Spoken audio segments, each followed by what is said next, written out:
How's going, guys? Welcome to the channel. In this video we are gonna see, what if Naruto was the eternal Shards of Radiance in Steven Universe? Part 1. Huge shout out to CrimsonTale for this story. If you wants to see awesome fanfiction like this, don't forget to subscribe. Now let's get into the video. Red awoke at the end of the war, when all was done and fear ensued. He erupted from the earth in an explosion of stone, falling to his knees at base of a valley. In that instant, he knew everything was wrong. Because he could feel it. Their anger. Their malice. Their pain. Around him, innumerable numbers of ships soared away. Hundreds of warp pads glowed like tiny stars. Thousands of gems were panicking, running, desperate to find a way out. But many did not make it. And they collapsed to the ground, clutching their heads in agony, trying to escape the multicolored light that covered the night sky. Eternal Radiance. Blue Diamond's pearl was a quiet gem, a reserved soul at heart. Perhaps she was even a bit timid. Arrayed in a fanciful manner, her attire was stunning by all accounts. She was a spectacle, even amongst other servants like herself. And yet, azure locks covered her eyes, shielded her from the gazes of those around. From the day she had been made, she strived to be a proper pearl. She spoke only when spoken to. She sang when requested to. She listened carefully to every instruction, never missing a word, never failing a command. She obeyed without objection, and she lived to serve her superior to the best of her ability. At least, that's what it had always been like. Now, however, she could barely do anything for Blue Diamond. Pearl shivered. Her hands were clasped together. They trembled uncontrollably. She could feel her diamond's pain, could hear her heart-breaking sobs. It was terrifying in a way, because she never knew her master was capable of such vulnerability. A small wave of blue energy washed over her, and her legs buckled. She leaned against the wall, for her limbs threatened to fail her. Pearl could not stop the tears that suddenly flowed from her hidden eyes. She quaked, biting her lips as Blue Diamond's emotions crashed upon her. This was the first time Blue Diamond had asked Pearl to leave her presence. A massive pink wall separated them. Behind it, her diamond was alone, grieving for the one that had been lost. Pink Diamond was gone. Never to return. The rebellion had been put to an end, but at what cost? She didn't like to dwell on these thoughts. It wasn't a Pearl's place to ponder such matters. But these musings always returned. It had been many cycles since the final evacuation from Earth. That failed colony. Since then, her diamond's grief had only intensified, almost as though the reality of Pink's demise was finally, forcefully, settling in. Pearl clenched her shaking hands. She gazed at the door that separated them. She steeled her resolve and reached up to touch the keypad. She typed a passcode, and the massive pink doors opened. Inside, Blue Diamond wept. The room was bright pink, glowing luminously. It was an architectural marvel, comparable to homeworld structures, with angular walls, winding pillars, geometric patterns, and rising stairs. A lowered platform drew attention to the center. It housed a soft place for resting, complete with gentle, white cushions. Above were countless bubbles. Rose quartz gems, trapped for hundreds of years. They floated aimlessly in the air, undisturbed for ions. A cruel fate it was, to be bubbled without the hope of ever reforming. In the middle of Pink's abode, the radiant Blue Diamond knelt. Her veil was pulled forward, shrouding her immaculate features. Her hands were clasped as she gazed upward, watching the cosmos as tears fell, sliding down her beautiful face. She cried. It was a jarring sight. Because no one, save for Pearl and the other matriarchs, had ever seen her in such a state. Hesitantly, Pearl took a step, and then bowed her head. I told you to wait outside, did I not? It was only a whisper, but the authority was not lost. Pearl nodded meekly, suddenly lacking confidence. You did. And you wish to disobey me, Pearl? And no, my diamond. That is not my desire. Then what do you desire? The matriarch questioned. My diamond, Pearl said softly. I desire nothing but your well-being. She dipped her head in respect. Is there anything that I I can do? Say the word, and I will attend to that very wish. Blue Diamond let out a long sigh. She turned, tears falling. She beckoned Pearl to her. The smaller gem complied, moving to her creator's side. Pearl, Blue said. She lowered her palm, and Pearl stepped onto the outstretched hand. She was lifted up a moment later. You have been by my side for millennia. Your fine voice and soft words have entertained me on many occasions. Your sweet songs have soothed me in times of turmoil, as well as times of peace. But I fear there is little you can do to ease my plight. Many things have changed. We have suffered a loss too great to forget. And forget I cannot. Pearl felt as though her gem had been broken. It was her sole purpose to serve. And knowing she could do nothing to comfort Blue Diamond was a fate, dare she say, worse than shattering. She nodded slowly, deeply saddened. Of course, my diamond. She hesitated, looking at her feet. Do you wish for me to leave? You may stay. Blue placed Pearl on the pink floor, then pulled her veil tighter. And she continued to grieve. Soon after, however, a device began to flash and glow brightly. It was a yellow glow, one that could not be ignored. My diamond. Pearl bowed her head. She formed the diamond salute. Might I respond? Decline it, Blue said softly, ignoring the direct diamond line in Pink's abode. Yes, certainly. Pearl nodded curtly, then proceeded to end the attempt by a fellow diamond to communicate with Blue. But even then, Blue Diamond could hardly have the precious silence she so desired. It remained quiet only for a short time. And then, once more, she was interrupted. The massive pink doors slid open again, loudly. But this time, one of her agates stood at the entrance. Sweating bullets, the quartz hastily formed the diamond salute. Who told you to enter, agate? Demanded Blue. She stood to her full height. Her tears had dried, and the authority of a gem matriarch was on full display. When I said, do not interrupt, was I so unclear? And no, my diamond. Why, you were perfectly clear. Holly Blue shook apprehensively, lowering her head, unable to meet those icy eyes. And many apologies. But I just received an important message from Yellow Diamond. Blue's eyes narrowed. Go on. Why, yes. Of course, Holly answered. And once again I apologize for my interrupt. The message, agate, Blue Diamond said sternly. Holly nodded quickly, swallowing. Yellow Diamond is requesting you remain in the zoo until she arrives. She is on her way here? Yes, my diamond, the blue quartz answered. She was unable to reach you, so she contacted me directly, not long ago. Any particular reason why? Blue pried. As she didn't specify, Holly continued. But she said it was of great urgency. That she needed to see you. Blue turned away. Very well then. Alert me of her arrival. She snapped her mighty fingers. That will be all. Holly Blue bowed and departed. And despite all that had happened, the war, the shattering of Pink Diamond, inwardly, the quartz was slightly ecstatic. Not only had Blue Diamond placed her in charge of an important aspect of gem history, the zoo, but she would finally get to see Yellow Diamond in person, for the first time. What a day it was! Blue did not lift her head, nor did she turn as the doors, for the 100th time today, slid open. Yellow Diamond's echoing footsteps betrayed her arrival. She walked slowly, purposefully, stopping short of Blue's crouched form. But the Azure Diamond kept her back turned. Only her Pearl looked forward, greeting the second matriarch with a bow, and catching sight of the gold-tinted Pearl that followed closely behind. Blue. The grieving Diamond did not respond. Yellow Diamond sighed.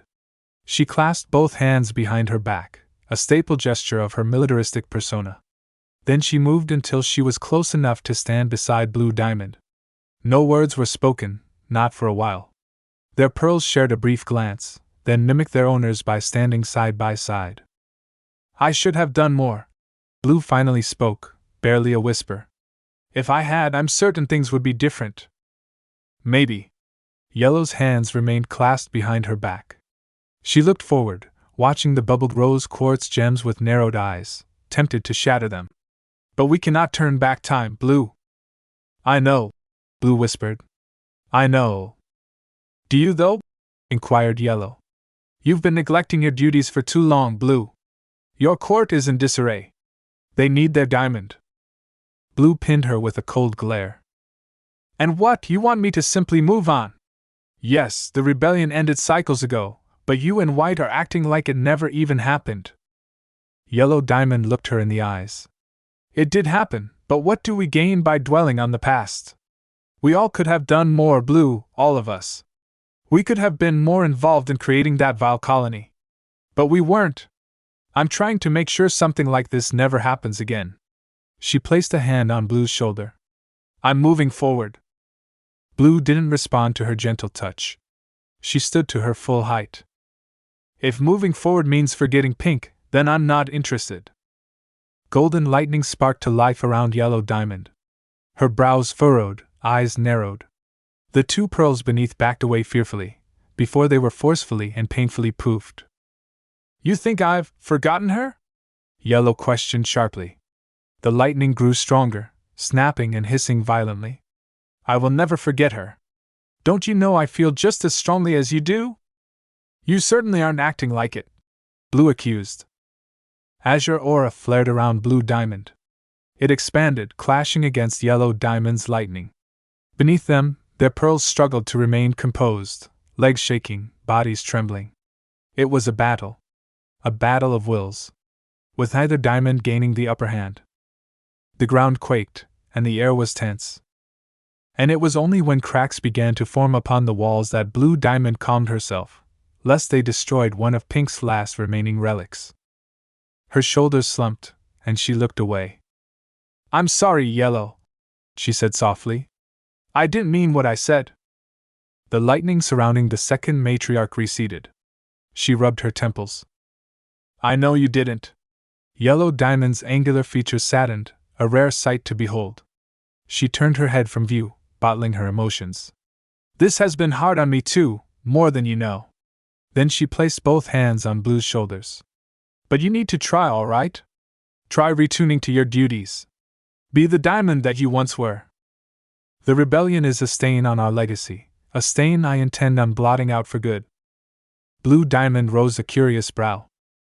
The geo-weapon, Yellow Diamond clarified. In due time, it will erase that speck of dirt from existence. Don't even bother worrying about such matters. Focus on your court. Help us bring about a new era. Blue nodded slowly, momentarily comforted. This time, she welcomed her fellow Diamond's touch. I will try, she said. But it's hard, Yellow. Will we ever recover from this?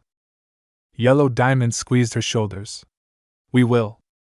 They remained silent for a while, just watching the bubbled rose quartz gems above. Why do you not shatter them? Must we discuss this now? Blue asked softly. Yellow chose not to pursue the issue further. There would be time for that later. After all, more pressing matters were afoot. Now, what was so urgent that you needed to see me? Blue Diamond inquired. Yellow Diamond remained silent. Yellow? We need to head back, she revealed, tone serious. There is a trial we need to attend. Trial? Blue straightened, intrigued and annoyed. Why was I unaware of this? Because this is a new development. I was just given notice as well. Regardless, what sort of trial requires our presence? Yellow Diamond moved forward.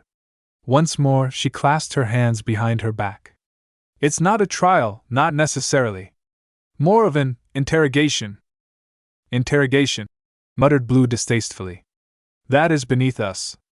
Have one of your paradots conduct it. I have no time for such. Something has happened, Blue. What are you saying? Yellow glanced downward, nodding once. Pearl, show her the report. The yellow pearl looked up, happy to oblige. Yes, my diamond. Then she pulled the device from her gem. With it, she projected a classified message with a series of blurry images. Images that made even Blue Pearl stare in astonishment. The blurry images contained two things.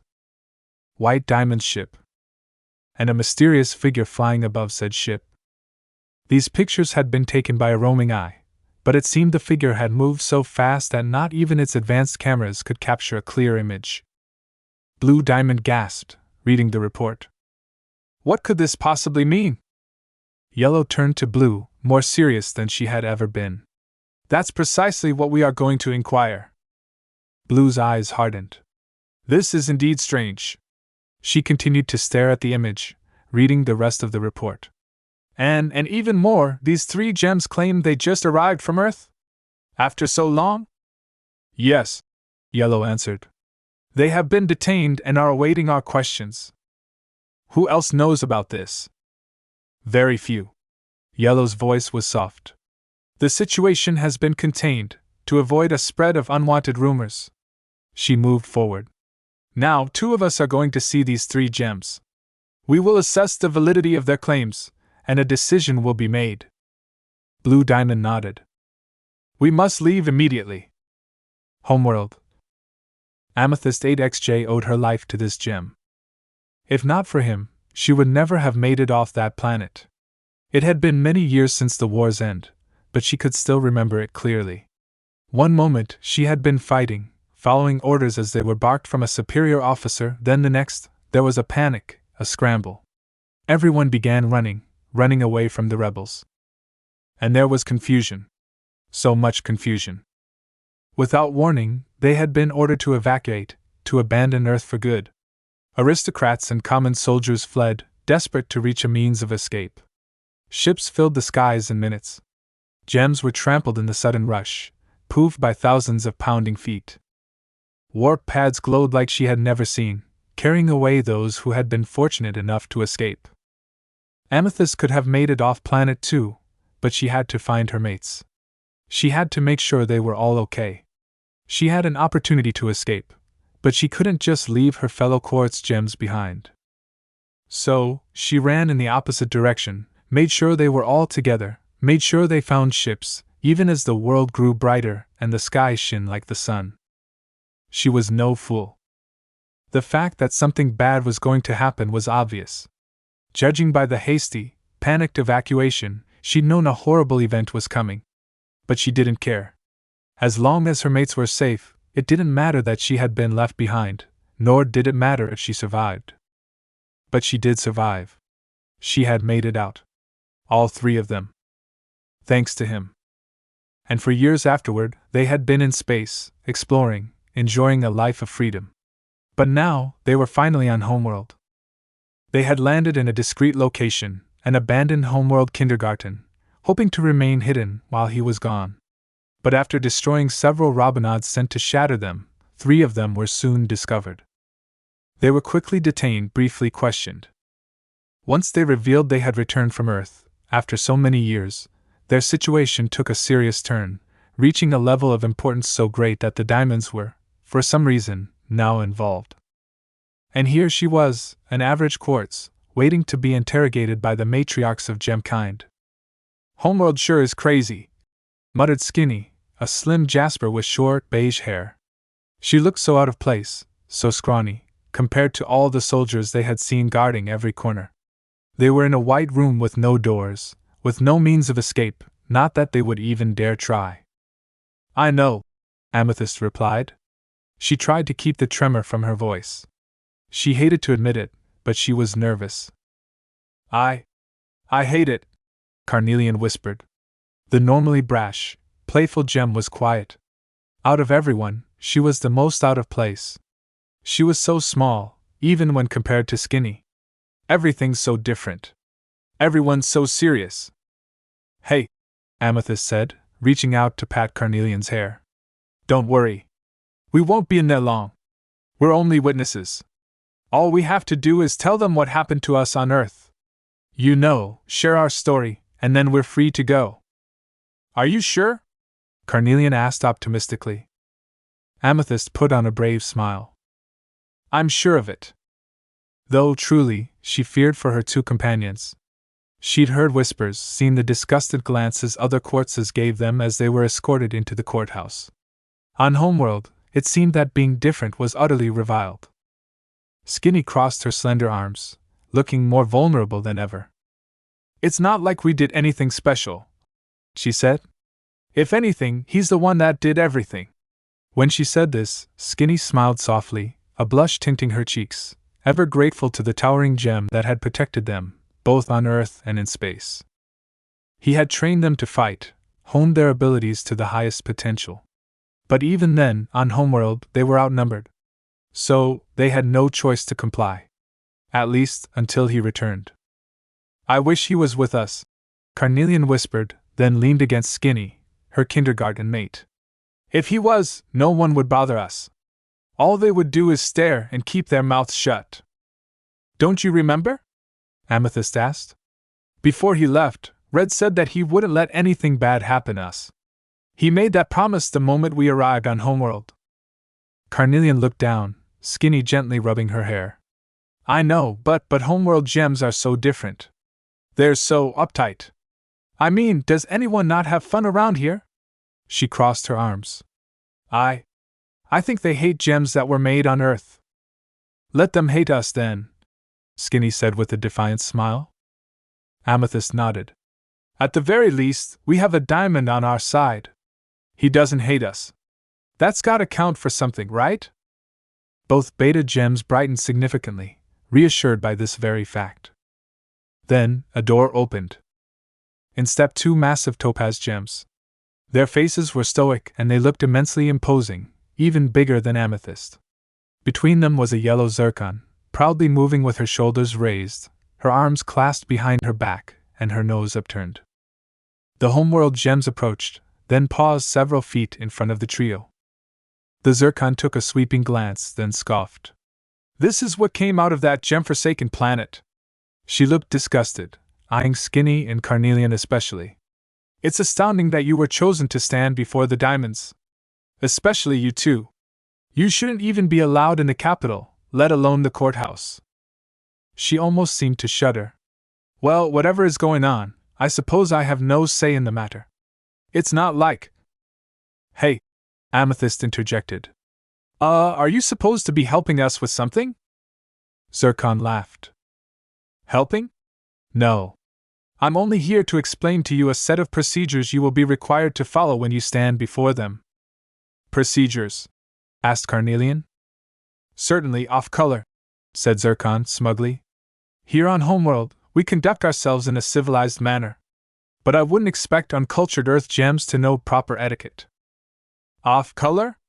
Skinny whispered, but Zircon didn't catch it.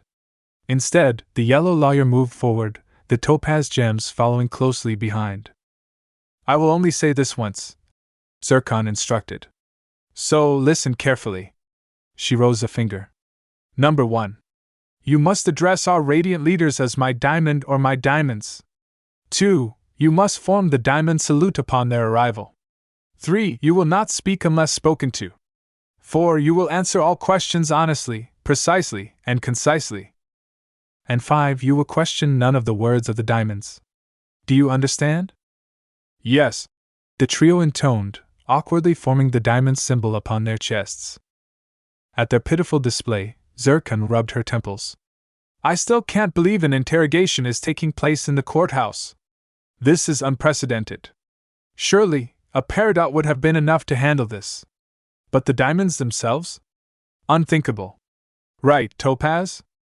Topaz, both topazes, shrugged, giving the minutest of reactions. Wait, interrogation? Amethyst asked. Both Skinny and Carnelian shared a glance. The yellow zircon nodded, leaning forward with a disgusted look. Yes, you three are being interrogated. And by the diamonds, no less. It's a bizarre situation. Even I'm not completely clear on the details. Normally, we conduct trials here. But interrogations? That's unheard of. Whatever you three did, you better hope the diamonds are in a merciful mood. She glanced at the two off-colors. Seeing you two, however, that might be very unlikely. Carnelian shivered, and a bead of sweat trickled down Skinny's temple. And despite her nervousness, Carnelian clenched her fists. She looked Zircon straight in the eyes. Red promise, she whispered, revealing his name for the first time. Zircon rose a brow. Red? Our friend, Carnelian hissed. He promised that nothing would happen to us. That he wouldn't let anyone hurt us. The red gem pointed a finger at Zircon. He knows when we're in danger, and if something happens, he'll be there. No matter what. The yellow Zircon looked confused. What are you going on about? You haven't heard? Skinny asked, smirking. Heard what? Demanded Zircon. Red diamond, Amethyst stated with a grin. What? Zircon looked behind her, to her topaz guards. Even they themselves looked alarmed, glancing between each other. Why, you earth gems are surely defective. Our red diamond? Such a ridiculous assertion. Why else do you think we're here? How else could we have survived the final attack on Earth? Amethyst asked. She felt a bit of satisfaction, knowing they had rattled the smug lawyer with their revelation. It doesn't matter why you're here, or how you survived, said Zircon. She regained her composure. All that matters is that, in a few moments, you will stand before the diamonds and answer for whatever crimes you miserable, lying clumps of earth have committed. We didn't commit any crimes, Skinny countered angrily. Lying will get you nowhere. It won't save you from our radiant leaders. A smug smile found its way on the lawyer's features. Soon you will see them face to face. And I wonder if you'll still have the same confidence in your made-up diamond. Then, a door decorated with the Diamond Authority insignia opened. The room was unlike anything they had ever seen. It was dark. Yet at the same time, they could see each other clearly. The yellow Zircon was no longer present, thankfully. But her words still haunted the trio, even as they stood in silence. Carnelian quivered, and her arm found its way around Amethyst's leg. Skinny stood stiff, fists clenched, and eyes darting in every direction. A blue and yellow light glowed. Remember what Red said? Amethyst whispered one last time. He'll be back. No matter what. If he wasn't confident that we'd be all right, he would never have left. And then 2 pearls appeared. One blue, the other yellow. They announced the arrival of the diamonds. Amethyst quickly nudged her mates to form the diamond salute. In a flash of light, they appeared. Skinny gasped. They had never seen either of them in person. But here they were, standing before 2 homeworld matriarchs. Yellow Diamond was imposing, with a tactical, militaristic persona about her. And Blue Diamond was just as imposing, cold, and calculating. But something was off. Because Blue Diamond almost looked sad. A deep sadness one could not ignore. Yellow Diamond glanced around, then her gaze settled on them. And her eyes narrowed. These are the witnesses? She asked coldly. Golden lightning sparked around her palms. You were right, Blue. This is beneath us. She rose her hand and pointed a single finger at them, ready to effortlessly destroy their physical forms. I will not listen to the words of defective gems. 2 no less. Carnelian and Skinny grabbed hold of Amethyst's arms, tightly shutting their eyes, waiting for the pain of Yellow Diamond's inevitable attack. But it never came. Amethyst slowly looked up. She witnessed Blue placing her palm on Yellow's, stopping her from harming them. Blue looked deeply into her fellow Diamond's eyes. The bond between them was so immense, it was almost palpable. Beneath us it might be. But let us hear them, Yellow. Before we make a decision, let us have an explanation first. A narrative, at least. Yellow Diamond considered her words, then conceded. Very well. 2 giant thrones appeared behind the matriarchs, and they sat. Their pearls stood below them, holding newly developed computing devices, courtesy of Yellow Diamond's desire for advancement. And above them was a sight to behold. A white diamond, floating silently in the air. It was almost as though someone else was here, viewing all that transpired from a different place, watching through that single piece of floating technology. Let's begin, shall we? Blue Diamond announced. Pearl, Yellow Diamond stated. Her pearl nodded, stood straight, and spoke. State your names, planet of origin, and occupation. Amethyst saw the state of her friends and decided to speak on their behalf. I'm Amethyst 8XJ, and this is Carnelian 7LK, and Jasper 9GS. Can they not speak for themselves? Yellow asked condescendingly. Please, Yellow. Blue said softly. Let her continue. Yellow sighed. Go on then. Why yes, Amethyst said, resuming. We're from Earth. I emerged from the Prime Kindergarten, and they emerged from the Beta Kindergarten. And we are soldiers that served under Pink Diamond. Blue Diamond leaned close. Were you close to Pink? And no, Amethyst answered. I only saw her a few times. Blue features fell with disappointment. You three fought in the war, I presume? Yellow questioned sternly. Yes, Yellow Diamond, they all said. Intriguing. The Diamond spoke. Then answer me this. Her eyes narrowed. The war ended quite some time ago, did it not? Why, yeah, Amethyst answered. If this is the case, Yellow Diamond said, lightning crackling at her fingertips, then why are you three just now arriving? We were in space all this tea time, Skinny said. We were trying to find homeworld, but since we had never been here, it took us a long time to find it. We were on a ship that was damaged. Its navigational systems didn't work. Is that so? Yellow Diamond inquired coldly. All three of them nodded. Blue Diamond leaned forward once more. Her beautiful features hardened. Tell us, then. What happened to you at the conclusion of the rebellion? Amethyst looked up. We were left behind, she revealed. Yellow Diamond rose a brow. We received the message to evacuate. I helped many of those in my kindergarten escape. Then I went back for these two, but it was too late. Thousands of ships flew away. And then there was this flash. Both diamonds shared a glance. And lighting raced around Yellow Diamond. What did you see? She demanded. Amethyst flinched slightly. We saw a light. When it was over, we heard screams. Loud, terrible screams of all the gems that had been left on Earth. We saw some of them, and they had turned into these horrible creatures. Yellow Diamond stood from her throne. Ridiculous! We destroyed every gem on Earth. None survived. Yellow, let us hear them, Blue Diamond urged. Are you just going to ignore these lies? Yellow hissed. No, but we need more information, reasoned Blue. We must know all that occurred. Down to the last detail. Yellow did not sit back down. The lightning grew more violent, and she turned sharply to them. You three, tell us exactly how you survived, demanded Yellow Diamond. It was Red Diamond, Carnelian finally blurted out. He saved us. He protected us. If it wasn't for him, we wouldn't be here right now. Blue Diamond's eyes widened. Red Diamond? He? Inquired Yellow Diamond. Why, yes. That's what he wanted to be called, Amethyst tried to explain. What sort of ridiculous request is that? Yellow demanded. I'm not sure, but... Amethyst trailed off. Please continue, Blue urged intently, at the edge of her azure throne. She was paying attention to their every word, gathering information. She didn't know if she believed them, but she had felt something when she and Yellow left the zoo and arrived on Homeworld. Something warm and kind and full of life. It must have been that figure flying over the White's ship. Yellow looked baffled.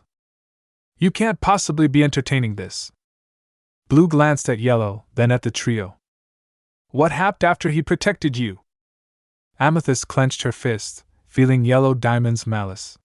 We found abandoned ships, and Red Diamond kept us safe. He helped us, and he continued to protect us in space. He's the one that found Homeworld. Without him, I don't know what would have happened to us. If this is true, questioned Blue calmly, then where is this Red Diamond? We don't know, Amethyst admitted, looking down. Skinny spoke. He left as soon as we arrived on Homeworld. Yeah, he told us he had to do something, Carnelian added. Something very important. I've had enough of this nonsense, Yellow Diamond erupted. She directed her palm at them, lightning raging like never before. All three of the Earth gems huddled close once more, Amethyst placing herself in front, ready to feel the brunt of the diamond's golden bolt. Blue Diamond swiftly rose to her feet, reaching for her fellow diamond. Yellow, don't. We. Yellow glanced at her. Blue, enough of this. No more distractions. No more setbacks. We're moving forward. The lightning surged from Yellow's palm, a bolt of golden energy that tore through the air, capable of destroying anything in its path. It moved with a swiftness few could track, racing towards its intended targets. And it was too late. At least, that's what they thought. Something dark had amassed before them, shaped like a wall, a shield of sorts. It floated in front of the earth gems. It had effortlessly stopped Yellow Diamond's attack and protected the three behind. This dark mass shifted, changed. It shrank down into a red sphere, levitating in the air. Everything was silent. Because someone had shielded the three earth gems. And he stood protectively in front of them, like he had appeared from thin air. Blue Diamond gasped. Yellow Diamond stared. When they saw this being, Blue could not move. She stood frozen, visibly shaken by the sight of another gem like them. This one was just as tall as them, with a build similar to that of a quartz soldier. But at the same time, different. The gem had broad shoulders and thin hips, strong arms and a masculine face. He had untamed crimson hair, red skin, 3 whiskers etched in each cheek. He wore a breastplate similar to Yellow Diamond's. And behind him floated 10 dark red spheres, all controlled by his will. Truth-seeking balls. And a red diamond was embedded in his abdomen. Not a word was spoken. The new arrival looked at the 2 speechless diamonds. He eyed them. Observed them with caution and intrigue. Then he turned away. He took a knee, focusing all his attention on the 3 earth gems below. Despite his size and power, his humility was boundless. He gave them a small, apologetic smile. Are you 3 okay? He asked gently, voice far deeper than any gem Blue had ever heard. She trembled, eyes watering as she heard him speak for the first time. We're fine, Amethyst replied, overjoyed to see him. We did our best without you here. I know you did. He sighed, regretful. I shouldn't have left you alone. Not even for a second. It's all right. Carnelian spoke happily. Clearly, she was no longer afraid. I knew you'd be here. No matter what. But stars, you should have seen Skinny. She was so scared. Skinny's cheeks burned, and she shook her head. No, I wasn't, she denied, not wanting to look fearful before the one who had saved them from Earth and protected them in space. She was the one who was scared. Not me. Not one bit. The diamond chuckled, gently patting Skinny's head with a mighty finger. Don't worry. You did great. All of you. He stood to his full height. I'm back. You're all safe now. And I won't let anything happen to you 3. Where did you go? Amethyst asked respectfully. Standing before him, she felt a safety she could not describe. It reminded her of when he had shielded them on Earth with his truth-seeking balls, creating a dome not even the diamond's light could penetrate. I went everywhere I could, he said softly, seriousness in his gaze. I was drawn by an insatiable urge to explore homeworld. I flew across the planet. And I saw it, the home of all gems. Finally, after, ignoring the 2 diamonds behind, he turned to them. Still, they were speechless. His eyes trained on them. This cannot be, Blue Diamond whispered. How is this possible? Who are you? Yellow demanded. The lightning returned. I am Red Diamond, he said. This name was with me the moment I awoke. He began walking towards them, steps heavy and confident. Neither diamond moved. He stepped past Yellow Diamond, stopped in front of Blue Diamond, and looked into her eyes. Crimson orbs met Blue. He took both of her hands in his, a gently gesture that sent warmth rushing through her body. She did not protest. She couldn't. Blue Diamond. He frowned deeply. The first thing I felt when you and Yellow Diamond arrived on Homeworld was sorrow. Your sorrow. I could feel it halfway across the planet. It was so strong, so visceral, that I wanted to see you as soon as possible. He let go of her hands. He looked saddened. I'm sorry about Pink Diamond. Blue trembled. She looked over at Yellow, who was stunned into silence. You know about Pink? Blue asked. A single nod answered her question. How could this have happened to her? Blue whispered, tears in her eyes. How could a measly quartz harm a diamond? Red Diamond shook his head. I don't know. Blue's shoulders slumped. But I do know one thing, he added. Everyone perked up, listened intently. And what is that? Yellow inquired, more subdued than ever before. Her lightning had subsided. He looked up. White Diamond authorized my creation. Come now, Naruto. Lift your head. White, glowing fingers caressed his whiskered cheeks. Tears ran down his face. He sniffled, despite her soothing tone. They hate me, White. All of them. For something I didn't even do.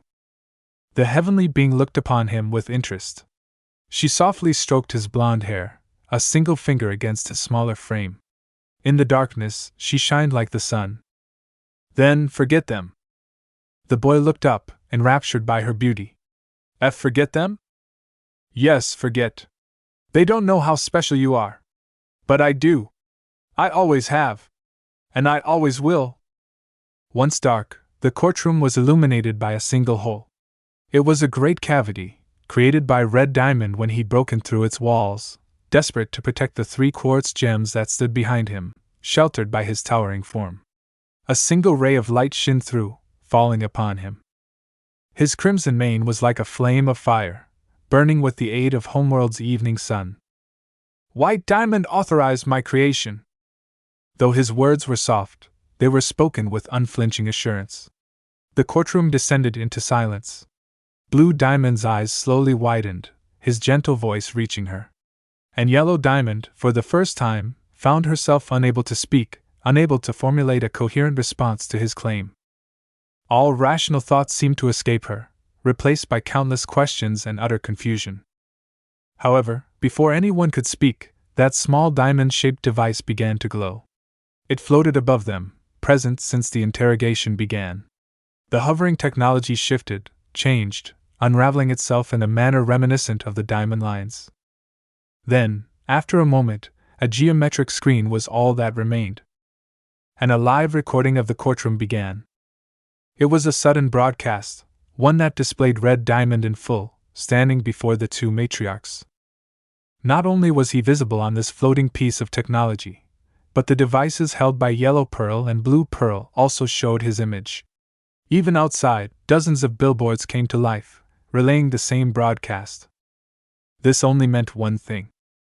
His very image was being projected across Homeworld, upon every screen in existence. It was swift, yet effective way to reveal his arrival to Gemkind. And suddenly someone spoke. Her voice echoed throughout the planet, reverberating down the busy city streets. Welcome home, Red Diamond. A single sentence, spoken in a knowing manner, reminiscent of a divine being addressing its subjects. But just as quickly as it began, the broadcast ended, and that floating screen retreated, reverting to its smaller, diamond-shaped form. White, Blue whispered. She's speaking to us. And she doesn't sound very surprised by all of this, Yellow said. Finally, she composed herself. She moved forward, reaching up, and plucking that floating device out of the air. One of her prototypes, not yet in service. Blue glanced at the masculine diamond, before turning back to Yellow. Then he must be telling the truth, she spoke. Without a doubt, Yellow said softly. She frowned. A feeling of betrayal raced through her. But she never told us. Red Diamond remained silent, watching Yellow closely. He decided to stay put, giving them the time to process all that was occurring. The 3 soldiers beneath him kept as close as possible. Carnelian held onto his leg, wary of Yellow Diamond's abilities. Maybe White had a reason, Blue suggested. She placed a calming hand on Yellow's shoulder. The Golden Diamond sighed, studying the small device in her grasp. Leave us, Yellow ordered. Everyone. She turned to him. Except for you. Their pearls heeded the order, ready to leave as requested. But Red Diamond met her gaze, shaking his head. "They stay with me," he replied, glancing down at the 3 quartz gems. "You can't be serious," Yellow stated. "After what you nearly did to them, I'm afraid so," he said. "I won't risk their safety again." Blue stood between both diamonds, a gentle look in her eyes. "Please," she mediated. "We only wish to speak privately. I promise you, no harm will come to them." Yellow crossed her arms, reluctantly following Blue's softer approach. "Our pearls will escort them to a waiting area," she added, snapping a finger. A moment later, another screen appeared, hovering above them. "You'll be able to monitor them from here." Red Diamond still seemed uncertain, hesitating. But he felt a small tug at his leg. And glancing down, he was greeted by the bright smiles of 3 soldiers. "Don't worry, sir," Amethyst 8XJ spoke up. "We'll be okay." "You sure?" he asked. "Positive," the curly-haired soldier replied, the other 2 nodding in agreement. He smiled faintly, conceding. "Go on, then." And they did, escorted to another room by both pearls. The double doors closed, leaving all 3 diamonds alone. "I knew I sensed something earlier," Blue began, a warm smile on her lips. "And it was you. I'm glad." Yellow clasped her hands behind her back. She moved closer, standing before him. They were virtually the same height, and he looked her in the eyes. "You were made on Earth, correct?" she questioned. Red Diamond nodded, holding her gaze. "Yes." She stroked her chin, observing him closely. She circled him, studied him. Her eyes scanned his masculine physique. Similar to a quartz, but different. More defined, she decided. And his voice, many pitches lower than theirs. "When did you emerge?" she continued. "At the end of the war," he replied. "You were gone long before I could make contact." "That was 2,000 years ago," Yellow said, curious. "What were you doing all that time?" "Yellow," Blue soothed, walking to her side. "There will be time to ask such questions. For now, let's make sure he's comfortable." "Fine." Yellow paused, looking away. "Welcome to Homeworld, I suppose?" she murmured, repeating White Diamond's words. Red cracked a smile, nodding thankfully. He chose to remain subdued, letting them take the lead for now. After all, he was in their territory. He was new on Homeworld, and woefully outnumbered. "Now, before we proceed, we must first go to White," Yellow said. She walked toward the massive hole he had made, placing a palm upon it. "Let's see what has to say about this."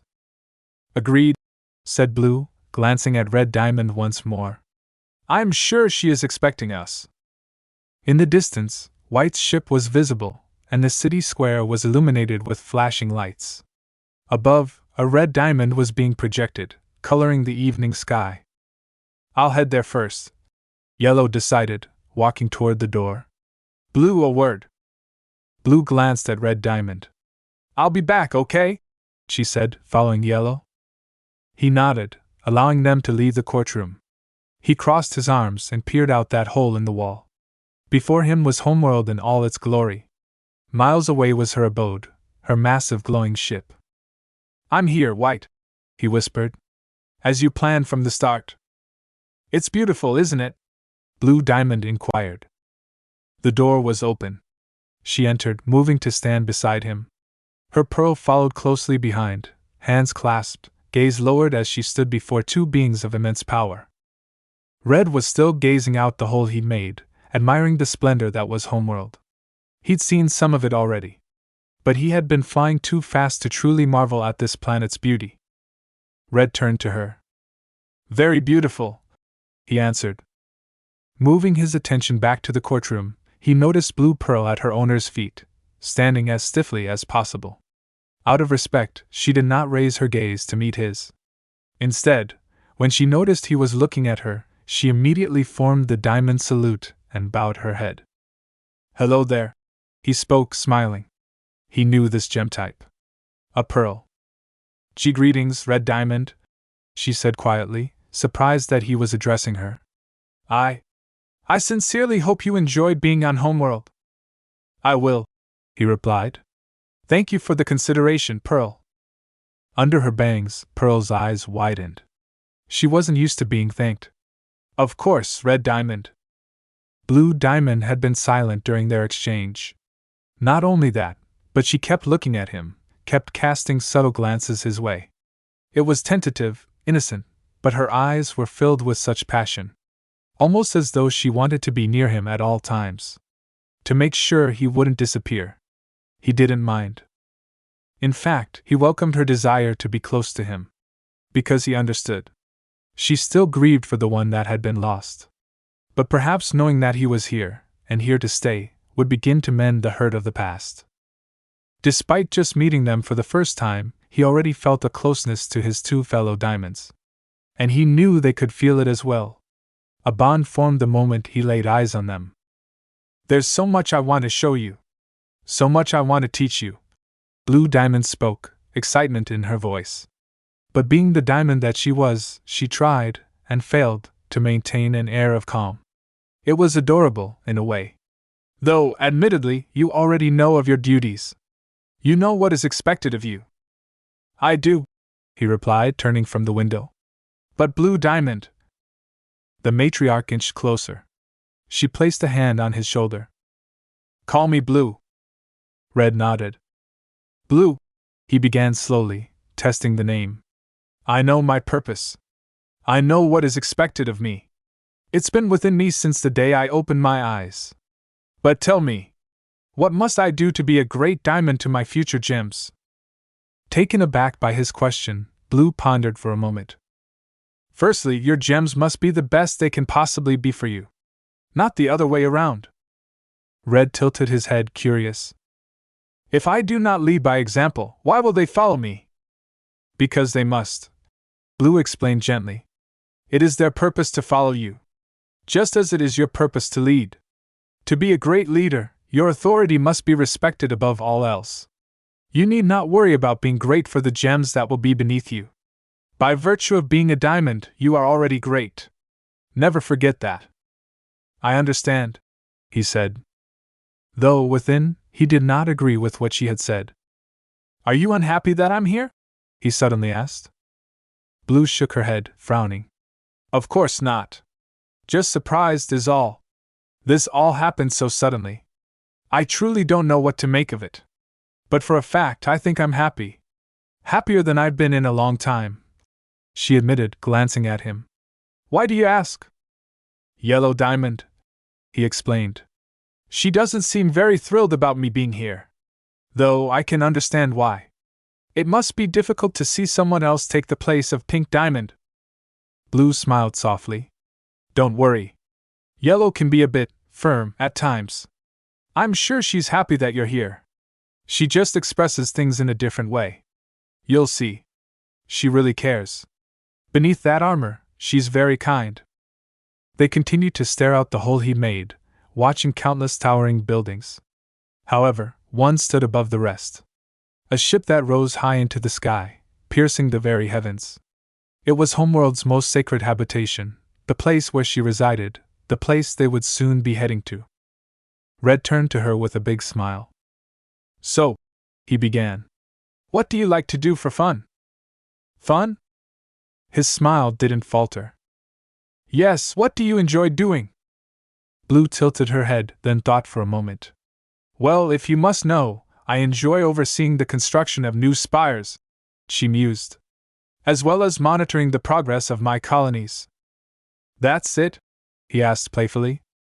Certainly not, Blue replied, almost pouting. Her gaze moved downward. Pearl, list all the things I enjoy doing.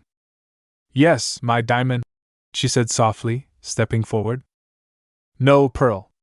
Don't say anything, he said with a bigger smile, confusing the poor gem. Pearl looked about uncertain.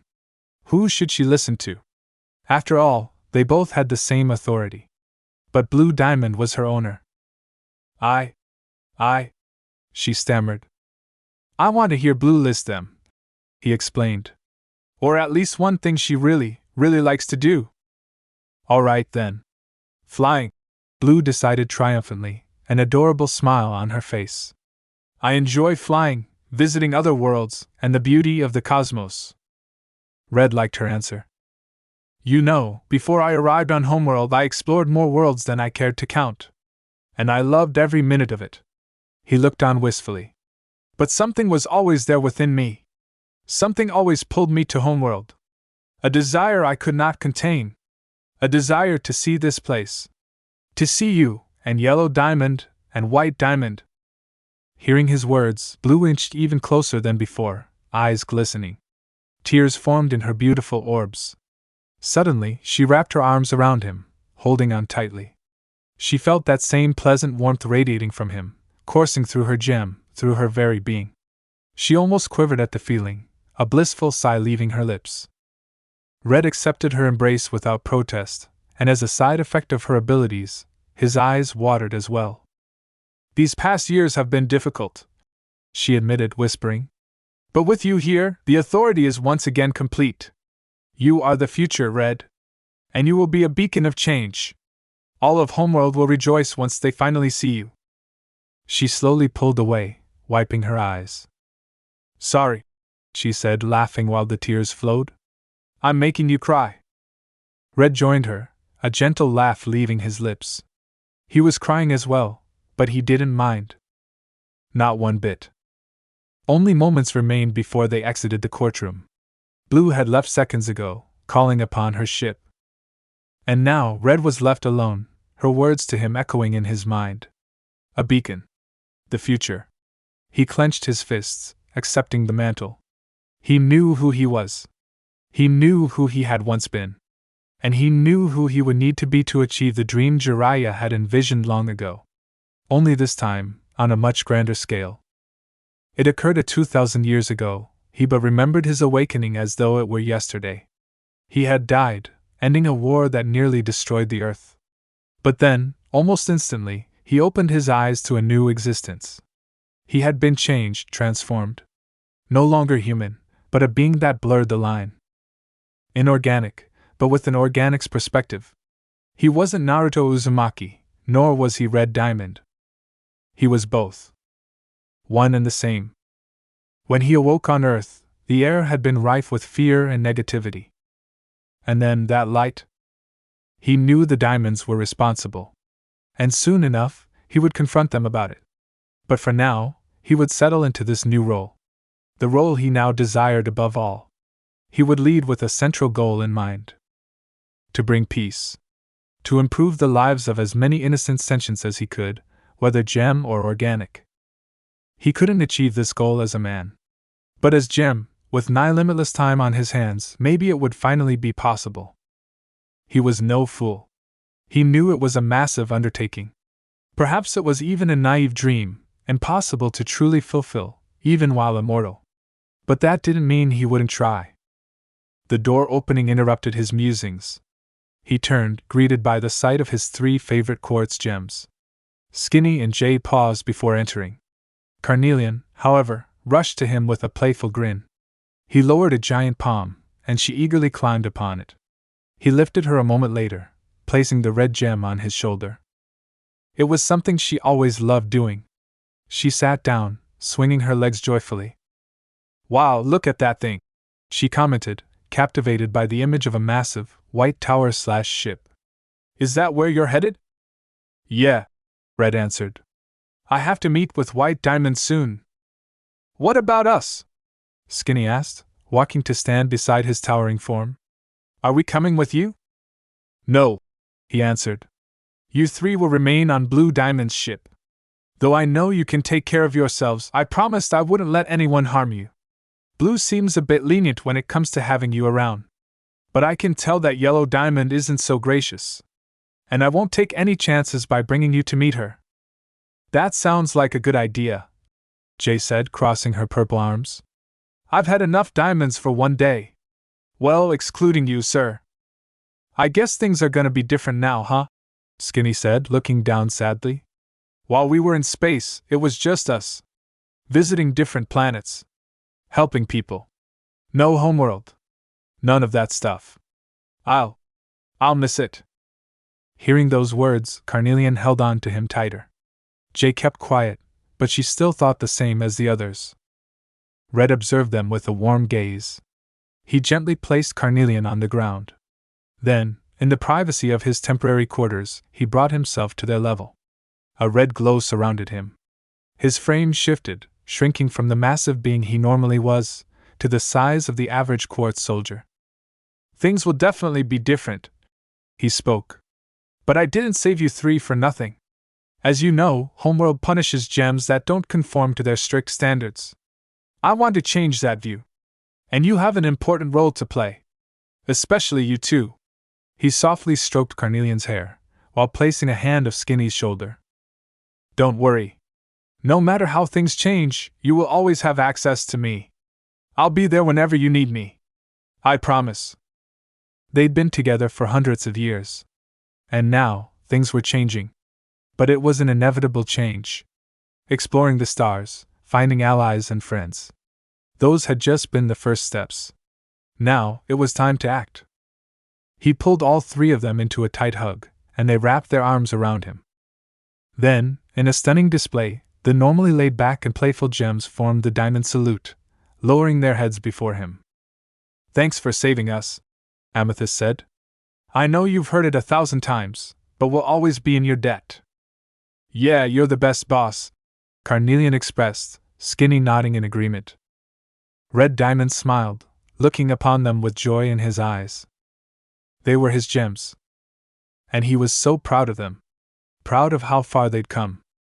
He returned to his original size. Blue had told him that, by virtue of being a diamond, he must be obeyed and respected. However, he would much rather show that he was worthy of being respected, by virtue of his actions. After boarding Blue Diamond's ship, it took mere seconds for them to reach the city square, or diamond, based on its shape. And as her ship moved closer, attempting to land, the roar of a crowd reached them. Surprisingly, alarmingly, hundreds of thousands of gems were gathered at the square. Many more were still warping in, clustering below. The capital was stunning, an architectural marvel that displayed, in full, the rapid advancement of gem society.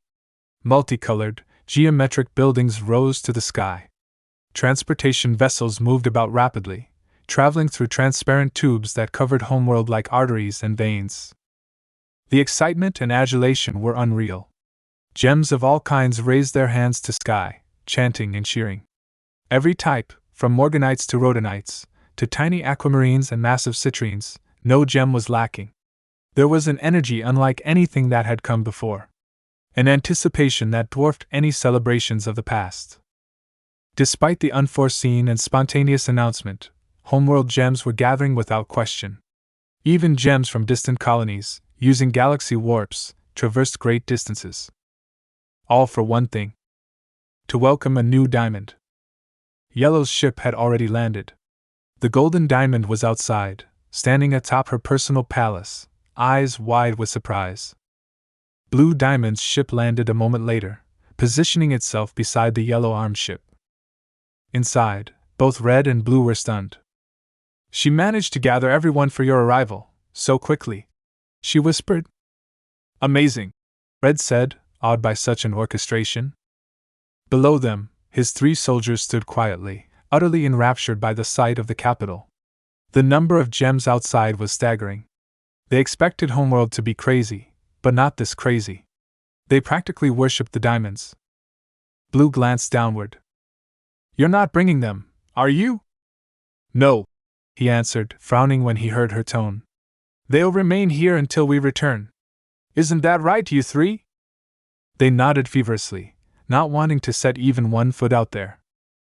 "Good luck," Carnelian said. "Show 'em who's boss," Skinny added, smiling.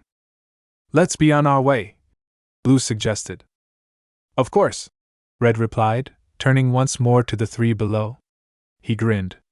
"Don't blow anything up while I'm gone, Jay." "Will do, sir," Amethyst answered, mirroring his grin. An inside joke, harkening back to their time on Altia, one of the many worlds they'd visited. Suddenly, a blue orb surrounded Red and Blue, with her pearl staying behind. This orb moved forward, phasing through the walls of Blue Diamond's ship. It rolled until they were outside, where it stopped, dissolving away. Finally, when they were revealed to all gemkind, an audible gasp ran through the gathered crowd. Suddenly it was quiet. Then Blue and Red took a step forward. And the crowd exploded into excited cheers. A chorus of voices shook Capitol, vibrating through the building upon which they stood. Red! Red! Red! Red! The chant filled the air, a sound unlike anything he had ever heard. They continued to call out his name, not ceasing, even as they moved to where Yellow Diamond was standing. She had her arms crossed, surveying the multitude of gems beneath.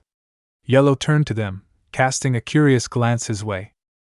"This is certainly interesting," Yellow stated bluntly. "You know White," Blue said, shaking her head mirthfully. "She always had a flair for the dramatic. We should have expected this." "At this point, nothing would surprise me," murmured Yellow. She turned to Red, who was frozen, captivated by the gems that were chanting his name. "Well, is it everything you imagined?" His smile was brilliant. "Everything and more. Look at all these gems." Once more, Yellow Diamond paused to look at him, truly look at him. She observed his strangely masculine visage, his whiskered cheeks, the rings around his eyelids, and his wonderful smile. In that moment, she was lost in his expression, an image of innocence and joy that pulled her in and tugged at her gem. "Oh, let's get on with this," she said, composure faltering. "I'm sure we've kept her waiting long enough." Soon after, another orb like the one from Blue Diamond's ship floated toward them. This one was white. It moved quickly, arriving at the feet of the three diamonds. And when the orb opened, Red's smile fell. It was a pearl. She was devoid of emotion. Devoid of life. He could feel it. Or rather, he could feel nothing. Cracks were on her eye, a gem on her navel region. And though she smiled, it was a hollow one at best. "Red Diamond," the pearl said, almost robotically. "Welcome to Homeworld. White Diamond is expecting you. All three of you, actually. Shall we depart?" "Yeah," Red whispered. "Let's go, you two," Yellow said. They nodded, and all three of them were covered in a white orb. Even as they floated away, heading to White Diamond's abode, the crowd did not cease their chant. Their voice filled the sky, echoing across the planet. Her ship was like a palace, a sacred habitation of heavenly beauty. Ancient architecture covered the walls, rising from bottom to top. A radiance surrounded her, unlike any other being. She was wrapped in pure light, blinding and overwhelming. She held her arms apart, almost as if, by this gesture alone, she was holding the planet together, keeping it from falling to pieces. A staircase led to her still form. She was massive, even when compared to the three diamonds that approached her lofty perch. "Red," White Diamond spoke, almost excitedly.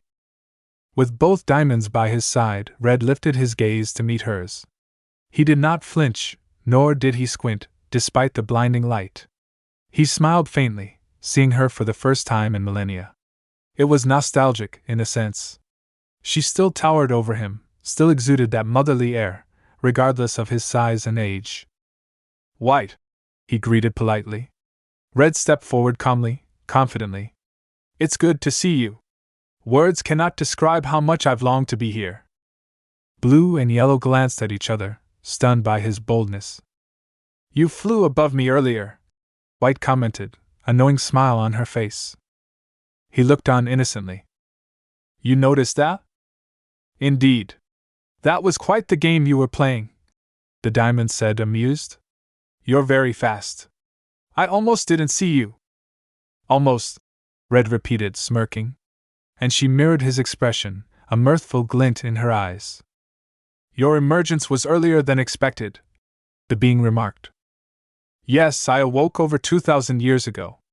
At the end of the war. And yet you waited so long to come home. Why is that?" "I apologize for the wait," he said, spreading his arms apart. "But I had to experience the universe firsthand. I had to see it. I had to feel it. All to prepare for what awaited me on Homeworld." "Ah, yes," Your curiosity knows no bounds after all. And this gathering, he said, referring to the multitude of gems outside. Do I truly deserve this? White Diamond laughed gently. Of course you do, my maelstrom. You are a diamond. This is nothing compared to the glory that awaits. It has been quite the experience, I'll admit. Red spoke. Meeting Yellow and Blue Diamond. Seeing Homeworld. And you. Standing before you once again. This is a great honor. Oh, stop. White hushed softly. You are one of us. No need for such flattery. Red chuckled sheepishly. I suppose not. While their exchange occurred, both Yellow and Blue burned with curiosity. The way these two talked to each other. The way they interacted. It almost seemed like they'd known each other for years. But that couldn't be possible. Standing before you once again. Yellow pondered his words. What did he mean by this? Surely, this was the first time they were meeting, right? White. Yellow finally spoke up. If I may interrupt. White's piercing eyes focused on her. Yes, Yellow? Yellow Diamond stepped forward, moving to stand beside the masculine Diamond. Why were we not aware of your plans to create a new diamond? Behind, Blue Diamond nodded silently. Do you not trust us? She inquired softly. I trust you too without question, White soothed. But truly, I just wanted to surprise both of you. Both diamonds stiffened, hearing those words. Surprise them? With something so important? Pink's demise, White said. It was a tragedy. An unforeseen occurrence. It has affected us greatly, changing the very way our empire functions. However, the time for tears is over, you two. The authority cannot dwell on the past. We must move forward. Our plans must not be stalled. Red is here to complete us. But do not think of him as a replacement. Rather, as an addition. Red glanced at both Blue and Yellow. He could feel the turmoil within them. A mixture of happiness and uncertainty. Yellow especially. She had a tough exterior, a facade of strength. But he could tell that his taking of Pink's place affected her deeply. Blue finally stepped forward. She leaned close, placing a hand on his shoulder. Well, we're happy that he's here, Blue assured. Very good, White said. And while I'm sure Red is aware of his purpose here, he must still grow accustomed to Homeworld. You two will oversee his orientation, of course. Both diamonds nodded. White turned to Red. Go on then. Introduce yourself to Gemkind. They're all so excited to see you. Certainly, White, he said. All three of them turned to exit her domain, walking in synchronized steps as the white orb from earlier reappeared. And one more thing, White said, a knowing smirk on her lips. Make me proud, Naruto. He froze mid-step, then turned around, and smiled pleasantly. But a rebellious flame burned within him. I will. Naruto looked up once they were out of the ship. The sun had finally set, and the capital was bathed in light. His symbol still glowed in the night sky, a crimson diamond that blotted out the stars. What was that? Yellow asked. Naruto turned to her innocently.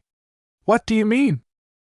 Yellow Diamond stopped walking, crossing her arms upon her breastplate. You and White. Your conversation with her. She's barely spoken to us since we left Earth for good. And now, as soon you arrived, she's talking like never before. And Naruto? What does that mean? Blue leaned close, gently wrapping her hands around his arm. Yellow, we should be celebrating his arrival with everyone else. Yellow sighed. She glanced at him once more. The way he looked at her. So kindly. Without any judgment. Any iota of suspicion she had seemed to just fizzle away. She relented, dropping the issue for now. We should introduce you. Suddenly, Red took Blue's hand in his. As he did this, tears began forming in her eyes, but she wiped them away with a smile. He then turned to Yellow, holding out his other hand expectantly. Let's show them that we're united. That the Diamond Authority is one, he said, hand outstretched. Yellow stared for a moment, then slowly nodded. All right. She placed her hand in his, and he held on tightly, wrapping his fingers around hers. Together, they walked forward. Once more, the crowd saw them in full, and the cheers grew even louder, incomprehensibly so. To the gems of Homeworld, it was a sight to behold. 3 diamonds, holding each other's hands. A symbol of unity and strength. And the newest diamond stood in the center, almost as if he was being ushered into society by his loving fellow leaders. This image was being broadcast across the galaxy, across every gem colony in existence. They already adore you, Blue whispered, softly rubbing her thumb against the back of his hand. Naruto was stunned. It was such an honor. A moment he would never forget. Yellow turned to him, somewhat amused by his innocent, childlike expressions. Go on, she encouraged.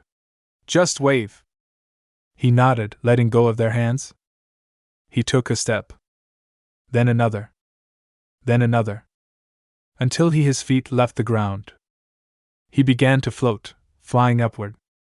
Another gasp rippled through the crowd as he slowly moved through the air, gliding over the gathered gems. I thought I told him to wave, Yellow said. Blue laughed softly, rubbing her fellow diamond's back. He's just a bit excited, she said. Yellow rolled her eyes. But still, she was very intrigued by this ability of his. Flight. He didn't have any wings, and yet he moved through the air with such ease. She also recalled the way he had stopped her attack earlier, effectively nullifying her lightning. She'd be lying if she said she wasn't interested in discovering what else he was capable of. Unlike Pink, he was the same size as them. He also had a deep connection with White, something more complicated than what he'd been letting on. Yellow stroked her chin, her analytical mind running through countless possible explanations. Floating above the crowd, Red began waving to gems beneath, smile bright and full of life. Once more, the gems exploded into cheers. And as they observed him from their place below, both Yellow and Blue could only wonder what his arrival would have in store for the Gem Empire. Earth. It had been so long since she entered this ship. Covered completely in sand, her vessel was barely visible.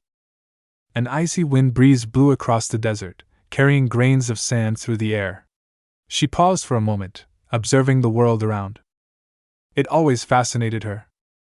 In the day, the desert was scorching, deadly to an unprotected person. But at night, it was cold as the most brutal of tundra.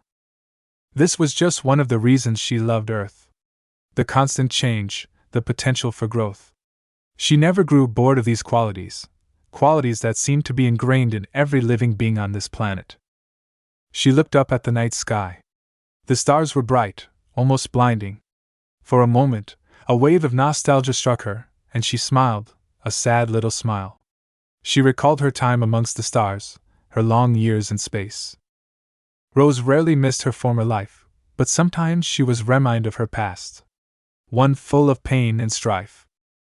She didn't like thinking about the past.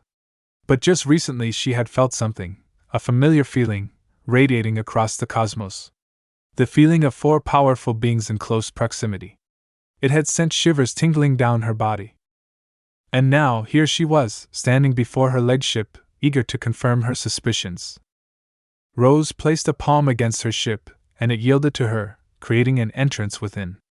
Tentatively, she took a step, bare feet against cold metal. It had been ages since she set foot in here. She paused to inspect her space vessel, realizing that it still looked brand new, just like the day it had been made. Rose continued onward, reaching the command center. She ascended a flight of stairs until she stood in the center of the room, where she would be in control of every aspect of her ship.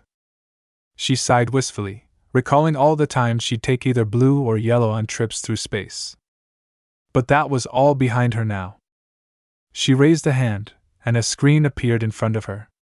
A keypad appeared a moment later, hovering beneath her. She typed a series of codes, scanned her palm, then waited. Suddenly, an image was displayed. A direct broadcast from Homeworld. And her eyes widened at what she saw, then an excited smile curled across her lips. You finally arrived, she whispered. Took you long enough, Red? She could never hope to understand White's relationship with him. But it was a tragic story of a human and a diamond.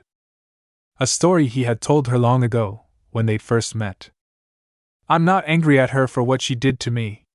Not as much as I should be. I'm just saddened by it. Disappointed. His words returned to her, silent yet sharp and piercing. Rose continued to stare at the broadcast, watching as he floated above a crowd of gathered gems, grinning and waving. She smiled faintly, a bittersweet twitch of the lips. Because, finally, she was truly free from her position on Homeworld. Where are you from, White? In the forest of death, she was a spectacle, a single ray of light in a world of darkness. She was much smaller now, something unbecoming of a diamond, as she'd put it. But for him, she made this exception, shrinking her physical form. She sat upon a branch, smiling warmly as she heard his question. She turned to him. Look up, little one. And he did, lifting his gaze to the stars above. Billions upon billions of them. Glowing just as she did. You're kidding, he said, odd yet skeptical. She laughed softly. I'm entirely serious. She raised a glowing hand, pointing at a specific spot. That is my home. He turned, leaning closer. You're telling me that you're from all the way up there in the sky? She nodded, delighted by his curiosity. Not the sky, Peresi. But beyond it. He crossed his arms, eyes glinting playfully. Prove it then. A genuine look crossed her features. I will, Naruto. Someday I'll take you there. Pink Diamond's palace was scheduled to be renovated the following day. The announcement went out just after Red Diamond's welcome at the city square. Spoken by White's Pearl, the message was sent to all residents of Homeworld, broadcast to every screen and computer on the planet. It was to be a solemn affair, a project that would signal the official passing of an old era, as well as the subsequent declaration of a new one. The best gems would be selected to carry out this sensitive assignment. Several bismuths, 50 to be exact, would be tasked with taking apart Pink Diamond's palace, then constructing a new one for Red Diamond. In addition to this, a few Paradots would be given the job of integrating various technologies into the new palace, modernizing it entirely. Once vacant and silent, Pink's former abode would once again be filled with activity. Along with the reconstruction efforts, a small statue of Pink Diamond would be erected near the capital. It was a symbol, a statement to all gemkind concerning Pink. That, despite her absence, she would never be forgotten. As the Empire expanded to the reaches of the local group, then the galactic supercluster, then entire universe, she would be forever remembered. Yellow's palace. Yellow Diamond was seated on her faceted throne. A stern expression marred her striking features. She crossed a shapely leg, summoning a single screen. She typed several codes and then selected a file. She leaned back, resting her chin against a fist as the images commenced. It was security footage from their shattering Robinods, drones that patrolled the lower levels of Homeworld, searching for off-color gems to destroy. As the security footage played, Yellow arched a brow, watching as those three soldiers, the defective Jasper and Carnelian, as well as the Amethyst, quickly dispatched 6 shattering Robinods. Impossible, she mused.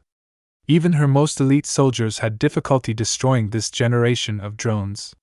And yet here she was, witnessing the utter destruction of 6 Robinoids. Yellow Diamond frowned. Perhaps these models weren't as efficient as she had been led to believe. Perhaps these Robinoids weren't properly programmed. Anything would suffice to explain such an embarrassment. Because, under no circumstances, could she accept that defective gems were capable of destroying drones specifically designed to be a challenge to even her most elite soldiers. Pearl. The Diamond spoke, ending the footage. The petite gem stood at attention, stepping forward without hesitation. Yes, my Diamond? Schedule a meeting with my top technicians, she instructed. Compose a message to all of them. I wish to revisit our latest Robinoid designs. As you wish, my Diamond, Pearl replied, bowing her head. She summoned a device of her own, sifting through her owner's busy schedule, attempting to locate the best time for a meeting to occur. Soon finding one, she quickly set the date, composed a message, and then continued taking pictures of herself and Yellow Diamond, something she loved to do. It wasn't much, just little images here and there.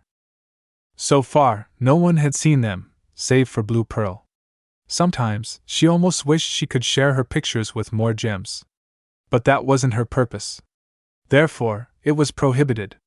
She shook those thoughts from her head, all so she could focus on one thing: serving her diamond. The sound of laughter made Yellow Diamond and her pearl look up. At the entrance of Yellow's room, the diamond insignia shined brightly. Then the double doors opened, revealing both Red and Blue. They walked in with smiles on their faces, Blue laughing into her palm. Yellow's eyes moved from her screens to both diamonds. Little space separated the two, and she could tell that they were a bit more fond of each other, more so than yesterday. She paused, feeling something within her gem. A spark of longing? No, couldn't be. Even so, she could not look away from them, tempted to join the pair. But she was far too busy. For the past 2,000 years, she'd been the one holding them together, keeping their empire from falling to pieces. While Blue had grieved, she had worked. While White planned, she had acted, buried herself in a mountain of tasks. And now, she was enslaved by those tasks, unable, unwilling, to let herself have a break. But perhaps, this was her way of grieving. Pink was gone. And so much of it was her fault. She played a key role giving Pink a colony, which led to the rebellion, which led to her shattering. Every time she looked at Red, she would feel a desire to be closer to him. To teach him. To be there for him. Yet she feared that she'd repeat the same mistakes of the past, hurting both him and herself in the process. "Hey, Yellow!" Naruto greeted, smiling warmly. She couldn't ignore that smile, looking up from her work. "Red," she spoke calmly, "I see you're becoming more acclimated to Homeworld." Naruto crossed his arms. "Yeah, Blue's been showing me around. I thought I'd seen most of Homeworld already, but wow, it's even bigger than I imaged." He glanced around, observing the countless bubbles that floated in Yellow's room. They ranged from recently poofed gems to strange and twisted artificial fusions. "Mind if I take a look around?" he asked. Yellow nodded once, typing. "If you want." While he walked to a different section of the room, Blue moved to Yellow's side, leaning against her, wrapping an arm around her armor-plated shoulder. "He reminds me so much of her, Yellow," Blue whispered, observing him as he gazed upward, curiosity in his crimson eyes. "He's not her, though," Yellow replied, sliding through another file. "I hope you remember that." "Of course I do," Blue said, rolling her eyes. "You think I'm using him to replace her, don't you?" "I didn't say that," Yellow replied. Blue shrugged. "Well, no one will ever replace her, as I'm sure you know. But that doesn't mean we should avoid getting to know him." Yellow frowned, stiffening at the implication. She whispered hotly, "You think I'm a void dash?"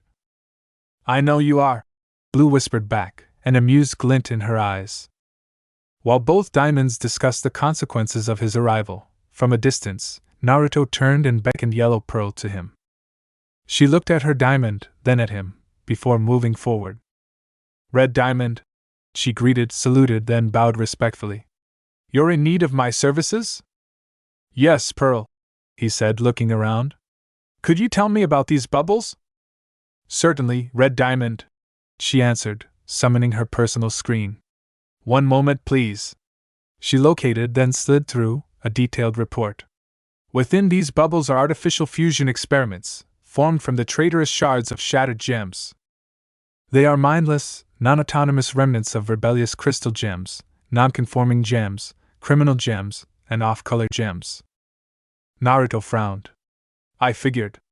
Though these gems were technically dead, devoid of their original personalities, he could feel the vestiges of their emotion turmoil, even within their bubbles." "Thanks, Pearl." Her eyes widened. "Well, of course, Red Diamond." She hastily bowed, reveling in his praise. Naruto raised a hand, and one of the bubbles was drawn to him. The fear and helplessness were far greater up close, flowing like a river from this amalgamation of shattered gems. Even inside the bubble, they suffered, fighting to take form. Making sure not to release the being within, he focused. His gem glowed dimly. A fiery red aura surrounded his palm. And discreetly, he poured out his energy, flooding the shards. After a time, the turmoil within began to dull, replaced by calmness. It wasn't much, but this was all he could do for them. Hopefully, whoever these shards used to be, they would at least find a bit of peace in each other. Be careful with that, Yellow suggested from afar. Naruto let the bubble float to its previous position. He moved back to where they were, crossing his arms once more. Have you seen Pink Diamond's statue? He asked, quickly changing the subject. Yellow looked to him, finally turning from her screen. No, not yet. The bismuths are nearly finished, Blue explained. And by the looks of things, it's going to be beautiful. Good, replied Yellow. Perhaps, with its completion, we can finally be rid of that silly zoo. Naruto's eyes narrowed. He recalled something important. Something Rose had pleaded with him to do. Zoo? He inquired, probing further. Yes, Pink convinced us to create a zoo not long after she arrived on Earth, Yellow explained. It was a silly idea, really. A way of preserving that planet's organic life. Yellow, it was special to her, Blue cut in. We cannot destroy it. Even with the statue, we need more to remember her by. This zoo is her legacy, something we all agreed upon. Was it really that special? Naruto asked, steering the conversation. Very, Blue said softly. She used to take us there from time to time. Well, if it was that special to her, then I think it's worth preserving, Naruto said. Now look what you've done, Blue, Yellow said, exasperated. You've convinced him too. She sighed. All right then. I suppose we'll keep the zoo. Thank you, Yellow. Blue spoke genuinely. She could have kept the zoo anyway. But she'd rather them agree on it first. Would it be okay if we visited the zoo today? Naruto asked Blue. Blue smiled gently. Yes, we can go if that's what you want. Aren't you supposed to be planning for the Jubilee, Blue? Asked Yellow, once again looking at several of her golden screens. A diamond-shaped emblem began to glow on one of her monitors, alerting her of a situation.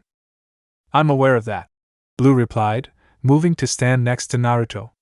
But we're also supposed to be helping Red. He needs us to be there. He needs to learn to be a proper diamond.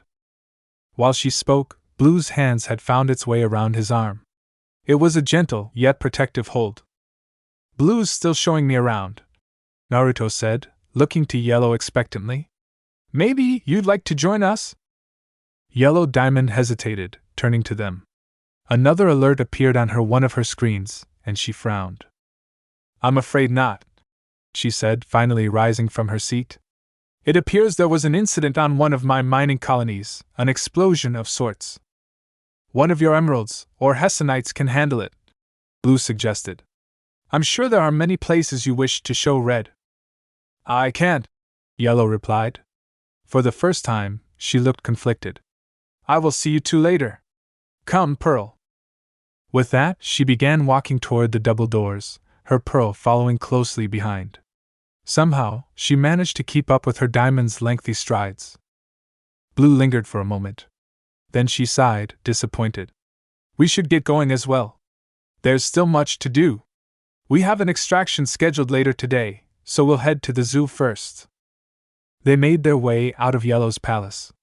2 topaz guards stood at the entrance, holding their weapons at the ready. As they exited the double doors, both gems saluted. He gave them a nod of acknowledgement. Passing through a lengthy bridge, Naruto stroked his chin in thought. Above them, Yellow's ship, usually docked at the top of her palace, was already taking off, shooting up into the stars. Is she always working? He asked, interested. Always, Blue said sadly. Then again, much of this is my fault. Your fault? He tilted his head. How so? They stopped walking. Blue sighed. After Pink's shattering, I wasn't myself, she admitted. Everything changed so much. White stopped talking to us. I even neglected some of my duties. But not Yellow. She didn't break down like me. She continued to work, holding me together, keeping me from falling to pieces. Her blue gaze found the yellow tiles of the bridge. She must resent me for leaving her so long. No. That wasn't it. Blue, I don't think she resents you, he ventured. I haven't been here long, so I don't know much, but I feel like I'm beginning to understand both of you. You and Yellow are different, yes. But she was also grieving, Blue. Just in a different way. I can feel it. While you faced what you felt, she suppressed it. She smothered her grief with work. He paused, pondering. Well, at least that's what I suspect.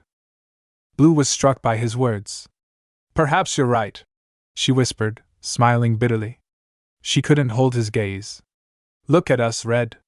We're supposed to be teaching you how to be a proper diamond. But even we can't seem to get it right. That's okay, he said simply. There's no problem with getting things wrong every once in a while.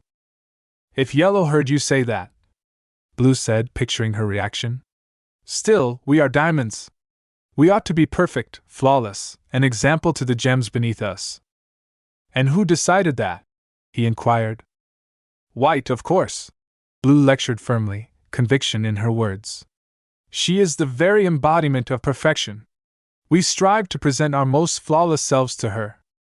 She's not as perfect as you think, he wanted to say, but refrained from doing so.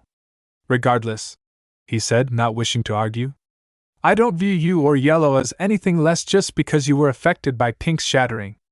Being perfect doesn't mean we shouldn't feel. He took her hands in his, squeezing them gently. That's true, I suppose, she said, contemplative. And to think, I'm the one who should be teaching you. Yet here you are, advising me. Naruto rubbed his spiky mane sheepishly. Well, I have traveled far and wide and gained a bit of knowledge. Oh, indeed, Blue Diamond replied, recalling that detail. But now you're here with us. As it should be, he said, earning a small smile from Blue. They continued their walk, headed to her palace. Space Blue's ship. Pink Diamond was not dead. In fact, she was safe and sound, living out her days on his home planet. It pained him, knowing this truth, while being unable to reveal it to Yellow and Blue. The impact of her death was still there. He could feel it. Their sadness. Their regret. He knew the bond diamonds shared would be strong, but he never imagined it would be like this. Being with them for just one day was enough for him to start feeling attached. Their pain was his pain, especially since he could feel their negative emotions. He was almost tempted to tell Blue. Almost. But he couldn't. He had made a deal with Pink, promising that he would keep her secret, that he would respect her wishes.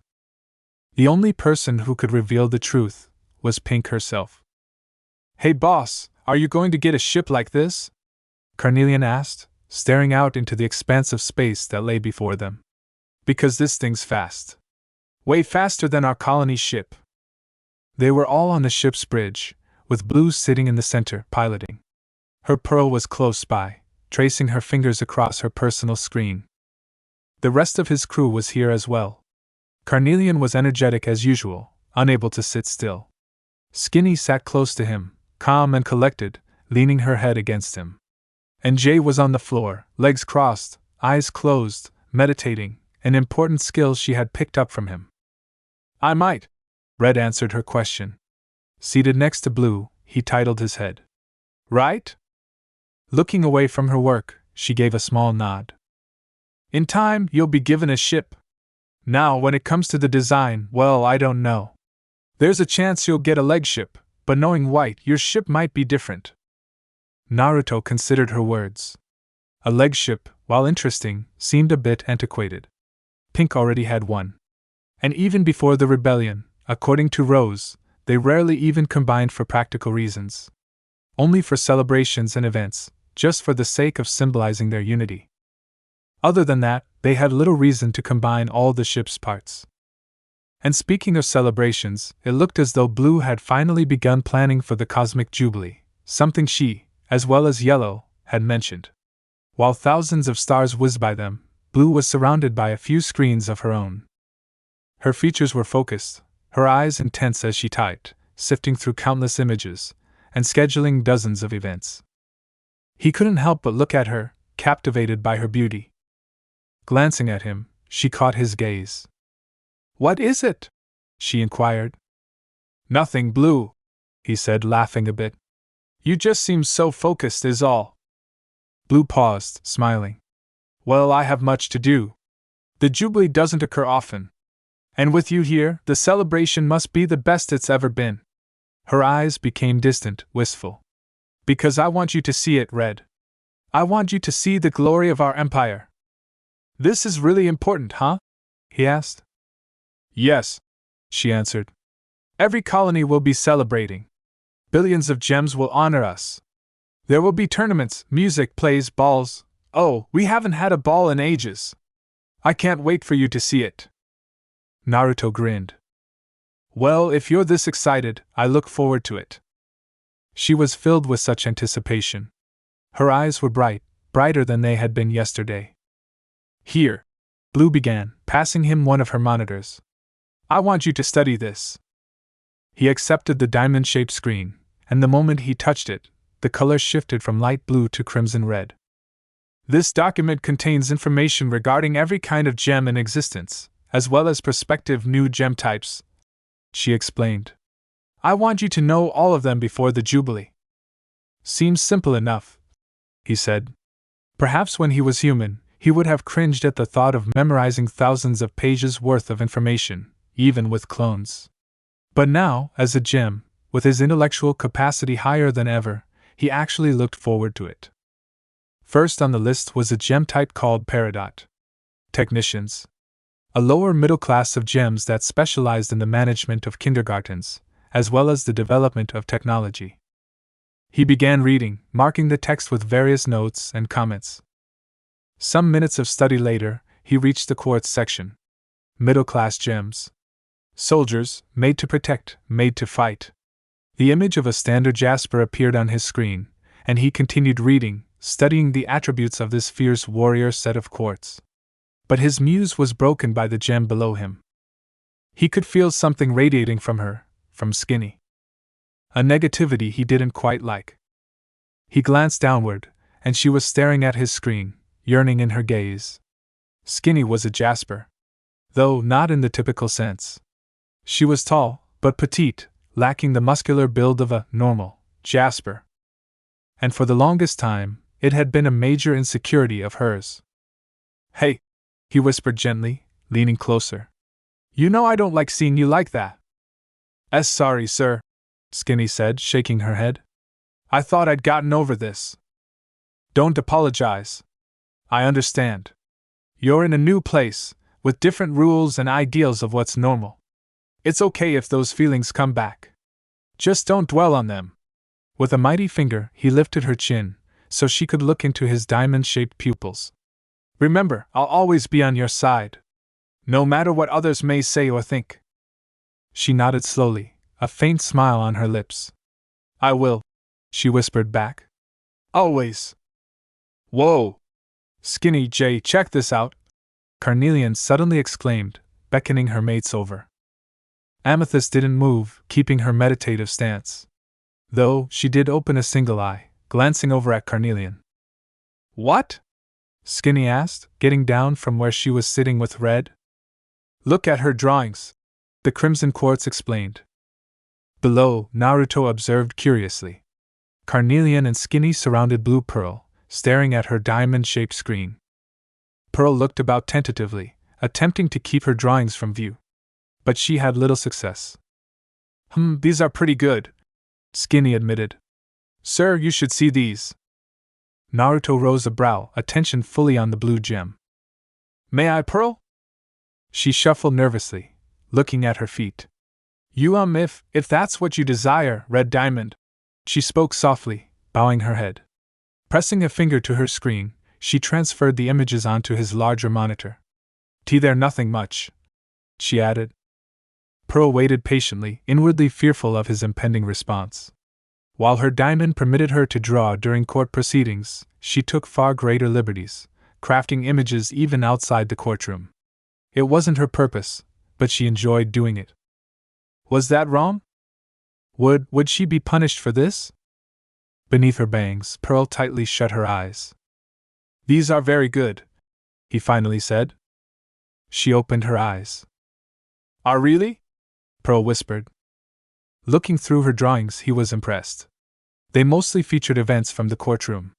But there were others too. Drawings of Blue, looking off contemplatively. Depictions of Homeworld's towering buildings. Drawings of Yellow Pearl. And even a few sketches of him. "Have you seen these, Blue?" he asked. "Pearl draws really well." "I sometimes allow it," Blue stated, almost dismissively, not very interested in her Pearl's art. She continued to work, deeply focused on her task. He returned his attention to Pearl, giving her a bright smile. "Well, I like them very much. Excellent work." Though her art was a bit structured, relying on sharp lines, rather than curving, dynamic contours, it still worked. "I might have you draw something for me someday, Pearl." Her eyes, hidden behind her bangs, were wide. Her cheeks burned fiercely, and she clasped her hands in front of her, timidly twiddling her thumbs. "How about you draw us?" Carnelian asked, striking a triumphant pose. "Please," said Skinny. "You look ridiculous." Jay, still in a meditative stance, shook her head with mild annoyance. "You guys are so loud." The amethyst finally spoke, rising from where she sat. She pulled both gems into a headlock. "Okay, Pearl. You can draw us now." Pearl looked uncertain, glancing to Blue Diamond. But as expected, Blue was still busy with her work, paying them little mind. Then she glanced at Red, almost asking for permission. "Go ahead," he encouraged. And she did, positioning her screen to draw these strange, yet charming, gems from Earth. Holly Blue Agate was shaking. Shaking with anticipation. For the second time in 2 days, the diamonds were visiting them, traveling great distances to this isolated outpost. It was dream come true, another chance to display her loyalty and dedication to the authority. Because, over the years, Holly had felt forgotten. Even though she understood that being stationed at Pink's most prized habitation was an honor, at times it felt as if Gem Society had moved on without her. Once she had been part of Blue Diamond's royal guard, respected, adored. Now, however, she rarely even made trips back to Homeworld, for fear that the rowdy Earth gems under her supervision would turn the zoo into a madhouse. But all those cycles of diligence seemed to be paying off. She was finally being recognized for maintaining the zoo. Holly could feel a smile forming on her lips. Oh, how she couldn't wait to meet Red Diamond in person. She had watched the broadcast live, just like everyone else, utterly shocked by the arrival of a new diamond. And while she wished she had been on Homeworld to witness the historic event, the very fact that Red Diamond was coming to visit made her giddy with anticipation. As she moved through the pink halls, inspecting her surroundings for signs of disrepair, 2 amethyst guards came rushing toward her. They paused abruptly, awkwardly forming the diamond salute. "Holly Blue," one of them began, panicked. "Blue Diamond's ship is in sight. She'll be here any moment." Holly's eyes bulged from their sockets. "Why didn't you tell me sooner?" she roared, shoving them aside. "Head to the docking bay, now!" She all but sprinted to the control room, announcing the arrival of Blue and Red Diamond to everyone in the zoo. Chaos ensued. The halls were filled with the sound of pounding feet. 200 soldiers exited their quarters, marching in formation, straight to the docking bay. Once there, the air was alight with nervous chatter. Rows of soldiers, lined up, fidgeted in place. Holly rubbed her temples, stressed and frustrated. Earth gems, she thought. No discipline. No sense of respect. "Everybody, quiet!" All talking ceased. Only the sound of Holly's clicking heels could be heard. She walked about silently, arms clasped behind her back. She observed the formation of the amethysts, the jaspers, and the carnelians. Sloppy, unrefined. Pitiful. "Back straight! Shoulders square!" she ordered. And they complied, standing stiffly. Now, I don't know if you understand the gravity of what is about to happen. But in case you didn't hear me the first 100 times already, I will repeat myself once more. She moved to the front, where she could be seen by everyone. A new diamond is being ushered into our glorious empire, she lectured, eyes roaming through the gathered gems. And this diamond considered us important enough to pay a visit. Quite frankly, this is a momentous occasion. We must present our best selves to Red Diamond. She summoned her electrical whip, striking the ground fiercely. The soldiers winced at the sight. Anyone who does not display the utmost respect for our leaders will be severely punished. Is that understood? Yes, Holly Blue Agate. Everyone chimed, saluting. In line, Amethyst 8XG looked on nervously. She nudged her fellow kindergarten mate, 8XL, gaining her attention. L, Amethyst whispered. What's with all the diamonds lately? L shrugged, trying to remain calm. I dunno, G. But I'm getting kinda tired of it. Especially the way Holly acts when they're around. Amethyst 8XG almost groaned. I know. She's like 10 times worse. L sighed. Guess we have to pretend to be one of those stuffy homeworld soldiers a little while longer, huh? I hate pretending, Amethyst whispered. I know, L mumbled. At least we get to see the new diamond, right? Yeah, Holly only let a few of us out last time Blue and Yellow came, she replied. She suddenly looked nervous. This really must be important then. Elle seemed to grow nervous as well, even though she was the most confident of the surviving prime amethysts. Just try not to stand out, Elle suggested, glancing at her fellow soldier. Amethyst agreed, nodding. Sounds like a good idea, Dash. An electrical whip struck the ground, just in front of them. Both gems stiffened, glancing up at an annoyed Holly. What part of quiet do you two not understand? She hissed. Two of them stammered out an apology. But before Holly continued her scolding, the sound of a chime echoed through the docking bay. The blue quartz quickly turned around, and a tenseness filled the air. Everyone was still. Holly made her way to the front of the gathered soldiers. Despite her previously angered expression, a bright smile suddenly appeared on her face as she waited for the automatic doors to open. A moment later, the doors slid apart. Just outside, the blackness of space could be seen. The outline of Blue Diamond's ship dwarfed the entrance. Because the massive arm could not fit inside the zoo, a walkway extended from the docking bay to the ship. Then, once connected, two beings emerged from within, moving one in front of the other. Blue Diamond was first, leading the way. Red Diamond followed, eyeing the facility closely.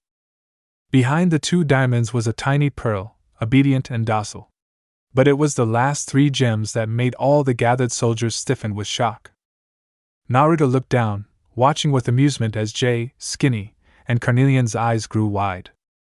They stood like statues, just behind him, dumbfounded, observing all the soldiers gathered in the zoo. These were their comrades, their kindergarten mates, separated by the diamond attack 2,000 years ago. Tears welled in the eyes of 200 soldiers, instantly recognizing three of them. But no one dared make a sound, lest they be punished for disrespecting Homeworld's mighty leaders. His three soldiers turned to him, countless questions running through their minds. Naruto gave them a wink, indicating that he knew. He knew that this was where some of Pink Diamond's surviving soldiers resided. Blue had told him about it just after they left Yellow's palace. Blue, he whispered teasingly. Why are they crying? An innocent look crossed her features. It's not me, she whispered back. Perhaps they are just so honored to be in our presence. It happens all the time. He laughed a bit, knowing full well why these gems were in tears. It was an old tale, one he'd heard countless times, of how, just before the final attack on Earth, his three wonderful soldiers had risked their lives to help those around them get to safety, aiding even aristocrats in finding their way off planet. Especially Jay, who'd gone back for Carnelian and Skinny, right as he emerged from the Earth. Boss, Carnelian said silently, wiping her eyes. They're all okay. Before any more could be said, Holly Blue stepped forward, saluting and giving them a bow. Her eyes roamed from him to Blue, then to the three soldiers by his side. Caught off guard for a moment, she quickly recomposed herself. My diamond, Holly announced. As always, it is a pleasure to see you. She then turned to face Naruto, awed to be standing before him. And Red Diamond! Oh, what an honor! What a privilege! We welcome you to the human zoo. And I thank you not only for strengthening the authority, but for taking the time to visit this outpost. Please, if you do not mind, I would like to give you a complete tour of our facility. I'd like that, he said, somewhat surprised by the praise she lavished upon him. And what is your name, Quartz? Holly Blue Agate, your opulence, she quickly said. Opulence? Naruto glanced at Blue. She smirked mirthfully, amused. You get used to it, she mouthed. All right then, before we begin the tour, Naruto said, suddenly taking on a commanding tone. Blue tilted her head curiously. I want to first acknowledge 3 gems very precious to me. Everyone was looking at the soldiers by his side. They shuffled nervously at the sudden attention. But Naruto continued, smiling proudly. In the face of confusion and fear, they did not waver, nor did they abandon their comrades. He spoke. During the final evacuation from Earth, these 3 risked their very lives to help save as many gems as they could. His eyes raked across the gathered soldiers, finally falling on Holly Blue. They've earned my trust, and I expect them to be treated with the utmost respect, regardless of their origin. At the mention of the evacuation from Earth, Blue frowned. As you wish, Red Diamond, Holly said quietly. Soldiers, he announced, calling upon the gems struggling to stand in formation. You can all relax. You haven't seen these 3 in so long, correct? They nodded, and he grinned. It's okay to welcome them back, you know. Go on ahead. His words eased the tension in the air. An atmosphere of calmness descended on them. And though, at first, some gems hesitated, a few amethysts and jaspers and carnelians broke their ranks, rushing to the 3 gems. Naruto stepped aside as a wave of soldiers moved to embrace their long-lost comrades. Holly was speechless, tempted to call the soldiers back into formation. But this was a direct order from a diamond. She couldn't defy it, nor could she protest. Soon, joyous commotion filled the docking bay, and his 3 soldiers were welcomed with warm hugs, then lifted up by their mates. There were tears and laughter and pure happiness. Jay, Carnelian, and Skinny, still surrounded by their comrades, looked to him, thankful and overwhelmed with tears. You're welcome, he whispered. Blue stood next to him, silently observing all that was occurring. She was unreadable, but he knew many things were going through her mind. Okay, Holly, he said with a smile. Let's begin that tour. Holly tore her eyes from the chattering soldiers. Of course.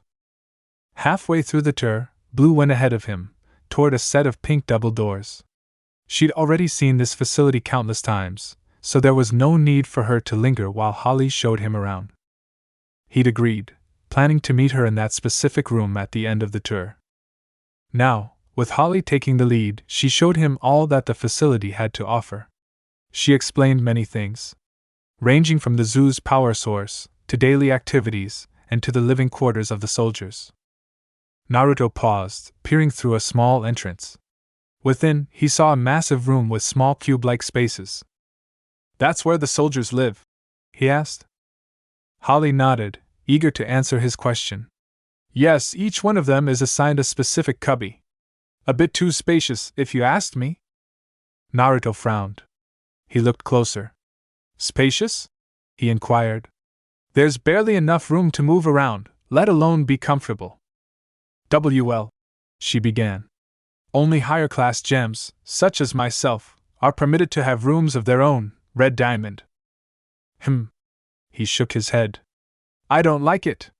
There are plenty of unused compartments in this facility, correct? Sweat slid down Holly's temple. Why, yes, there are, she admitted. Naruto only nodded in response, considering actions he could take.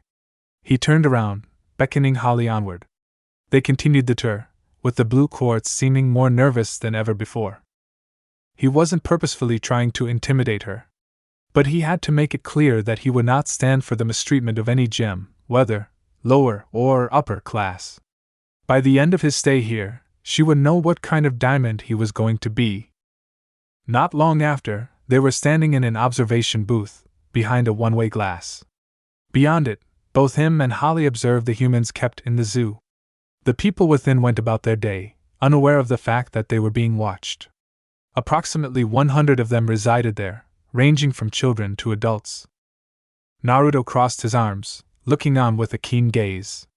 He searched for any signs of discomfort or distress. Anything that would lead him to believe they were being mistreated in any way. He found none. As you can see, the humans are kept in comfortable conditions, Holly explained. They are provided for, cared for, and given shelter. They're simple creatures, really. Give them organic sustenance and they're sure to behave. She chuckled a bit, but when Red Diamond didn't join in, she grew quiet, clearing her throat. Well, in any case, you'll see that they are satisfied in every way possible. Where is the entrance? He asked. Holly's eyes grew wide. Don't tell me you intend on going in there? I do, he said simply. I want a closer look. To confirm what you've just told me. The blue quartz nodded meekly, unable to protest. She led him out of the observation area, and they circled around the facility until they reached an entrance to the human zoo. Stay out here until I return, he instructed. Yes, Red Diamond, Holly answered, opening the door for him. It was small, but a bit of shape-shifting, and he was able to go right through, leaving Holly in shock, watching as the diamond changed their physical form, something unheard of. Later, they found him playing with the children of the zoo. It was an endearing sight. Red Diamond, shrunken down, ran about, entertaining humans the size of an aquamarine. The parents of these children watched, smiling, happy to be in his company. Already, the people of the zoo had taken a liking to him, drawn by his magnetic personality. He lifted 2 children onto his shoulders, gently floating into the air. They screamed with glee, laughing and cheering for more. What proceeded next was a chorus of boys and girls, chanting, "Me next." And he happily obliged, taking the time to ensure each child's desire to fly was fulfilled. Skinny smiled, rolling her eyes. So typical of him. He always seemed to have a soft spot for young organics. Carnelian didn't linger for long. She rushed to where he was, joining in the fun. She jumped on his back, and they tumbled on the soft grass, both bursting into laughter. Jay shook her head, laughing as well. It's almost hard to believe that someone so powerful can also be so playful, she said. I know, Skinny replied. But I'm glad that's the way he is. Yeah, the curly-haired amethyst said. Behind them, Holly Blue peered through the entrance. Her eyes grew wide as she witnessed Red Diamond's playful side. But once she caught Jay and Skinny's gazes, she quickly turned away, closing the door. While the reunion with their fellow soldiers had been wonderful, the trio quickly realized that they hadn't properly thanked Red for bringing them here. So, with the aid of one of their mates, they tracked him down, finding Holly posted at a door, waiting patiently for him to return from within. Jay and Skinny found a tree to sit under. They leaned against it and watched him from a distance. After a time, he finally came to them, Carnelian at his side. He held a sleeping child in his arms, and he sat down in the grass, between both of them. The child he held stirred, then wrapped her arms around him, resuming her little nap. He smiled warmly. She looked so peaceful. So carefree. For all its flaws, this artificial world certainly worked on some levels. Though certain aspects, of course, weren't quite right, mainly the chisening ritual he heard so much about. But still, something bothered him about the humans that had been selected to be here. Looking down at the child in his arms, he examined her features once more. Mainly, her eyes. He had seen them earlier. They were lavender, reminiscent of a certain clan of humans, long since extinct. And she wasn't the only one like this. Most Zoomans possessed the striking features of ancient groups of humans. It made him ponder deeply. By what criteria were people here chosen? He'd investigate this further. But for now, he chose to enjoy the company of those around him. An artificial breeze blew, carrying with it the scent of grass and fresh fruit. Skinny leaned into him, resting her head on his shoulder. Thanks, she whispered, for doing this. Jay turned to him, frowning. I feel like you do so much for us, but we never do anything even remotely similar in return. Carnelian, laying on the grass, clasped her hands behind her crimson hair. She looked contemplative. Yeah, is there anything we can do for you, boss? Naruto ruffled her hair. Besides being by my side, I don't really want anything. But sir, Jay said. I still think dash. Look, he said. You guys saved me. You know that, right? They stared curiously, wondering what he meant. After all, he was the one that had saved them on Earth. Naruto gazed into the distance, watching the humans as they went about their day. When I emerged, everything I'd ever known was gone, he said softly. All the people I ever loved, the people that I fought so hard to protect. They were long dead, and I failed to keep the Earth safe. I had nothing. I had no one. I was alone. But he smiled, a gentle twitch of the lips. Then I met you three. And suddenly, I had something to live for. You gave me the strength to start anew, and for that, I'm forever grateful. They were left stunned. In all their years together, he hadn't said anything like this. Oh, was all Jay could say, eyes wide. Skinny gazed at him. Do you miss it? She ventured, cautious. Being human, I mean. Naruto glanced at the sleeping child in his arms. I used to. Though not anymore, he revealed. I didn't choose to become a gem, and I lost so much when I died. But despite that, I've gained much, much more as a diamond. I've traveled through space. I've made countless friends among the stars. I'm no longer bound by former limitations. And most importantly, I have time.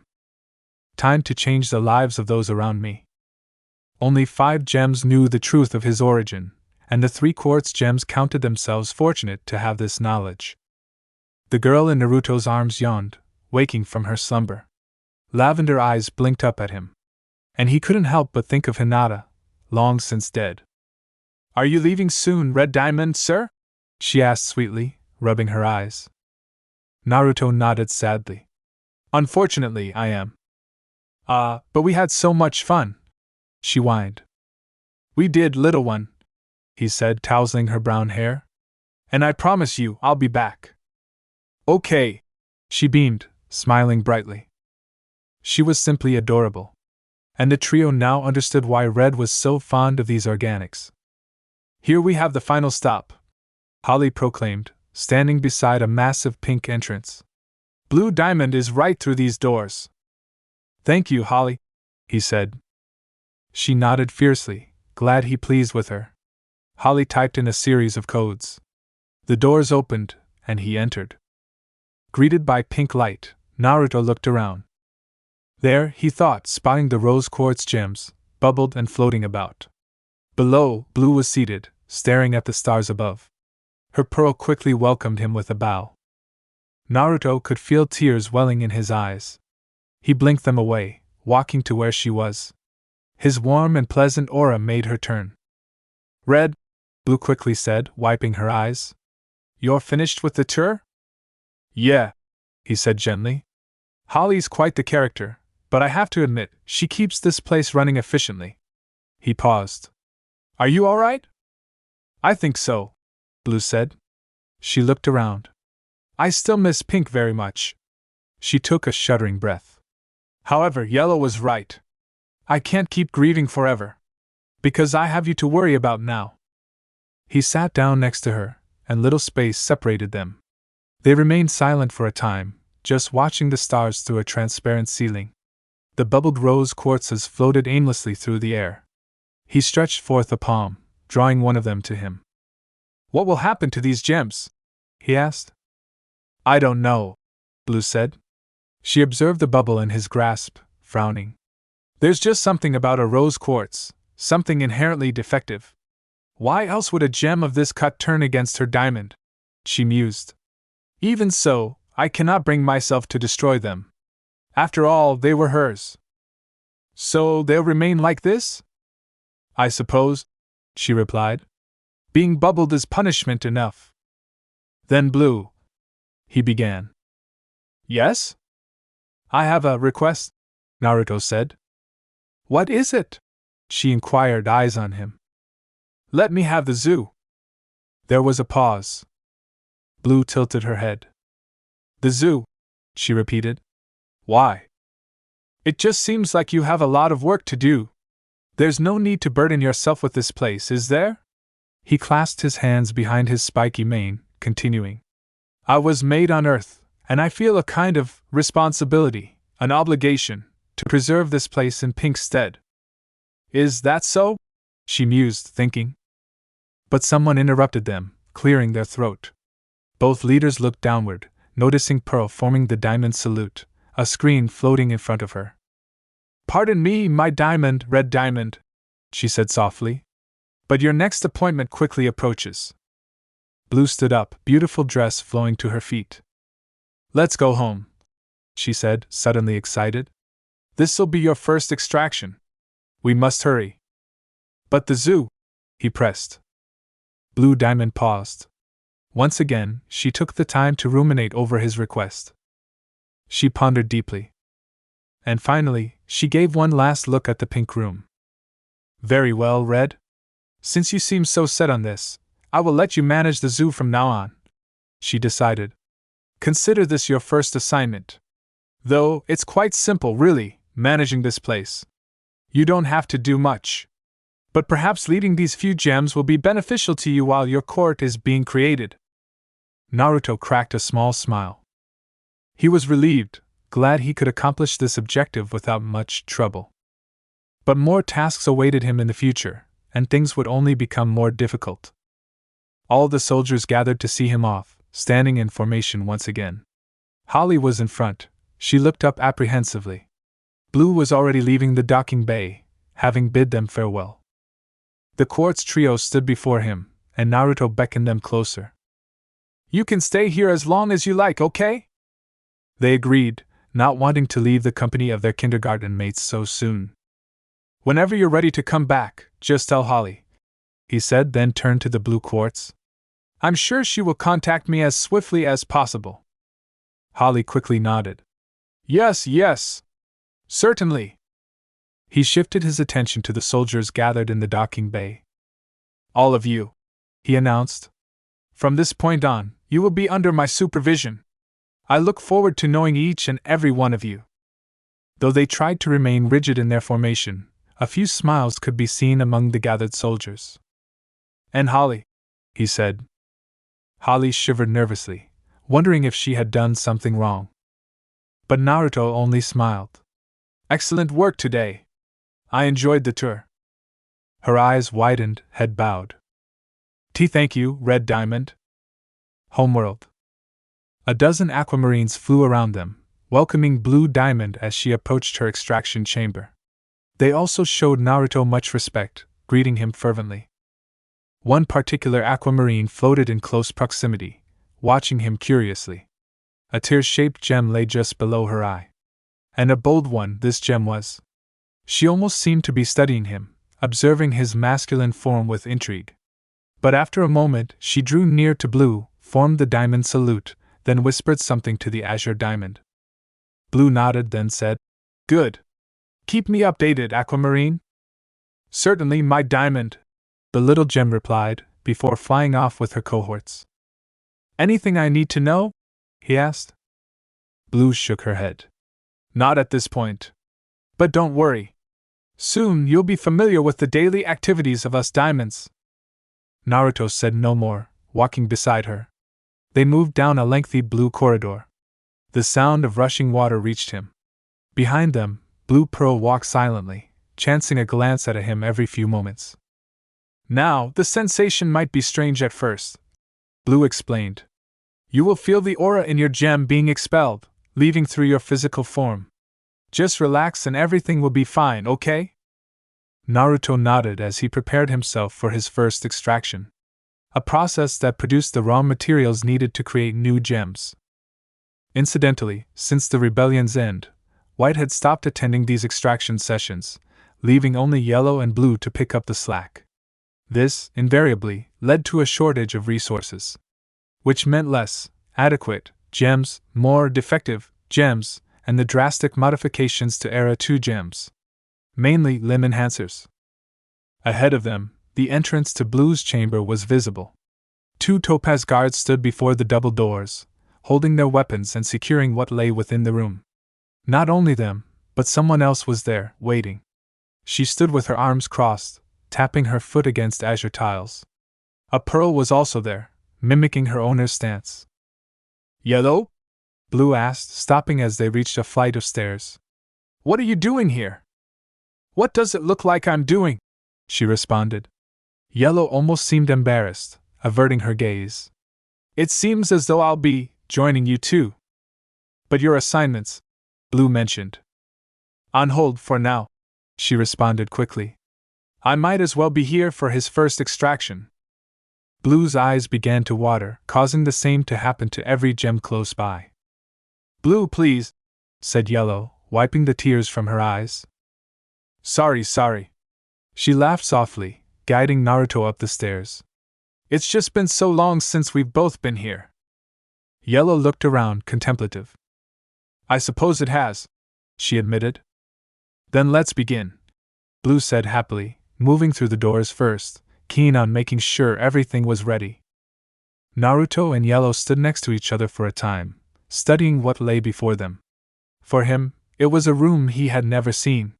For her, it was a room she knew all too well. Yellow Diamond cleared her throat, glancing at him. "So," she began stiffly, "I take it your day was productive?" "You could say that," Naruto replied, turning to her. "I've learned a lot in so little time. We visited Facet 9 and 6. I've even begun studying various gem types. But I do admit, I'm nowhere close to being used to all of this. And there's still so much left to learn." Yellow hesitated, then turned to him. "Don't worry," she encouraged, tone much gentler. "It's only been a day. Blue and I had to learn as well. Things become much easier with time." "Okay," he replied, smiling. "Thanks, Yellow." She nodded tersely.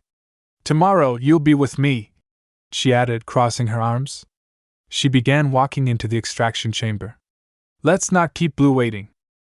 Naruto followed her inside. But just before passing through the beautiful double doors, something stopped him dead in his tracks, something he hadn't quite noticed until now. The statues, the ones that surrounded the entrance of Blue's pool, they were looking at him. Their eyes settled upon him, observing him curiously, excitedly. However, the moment he caught their gazes, they quickly glanced away, fearful of being caught staring. He paused, waiting for them to move again. They didn't. He frowned, lingering, before finally walking into Blue's extraction chamber.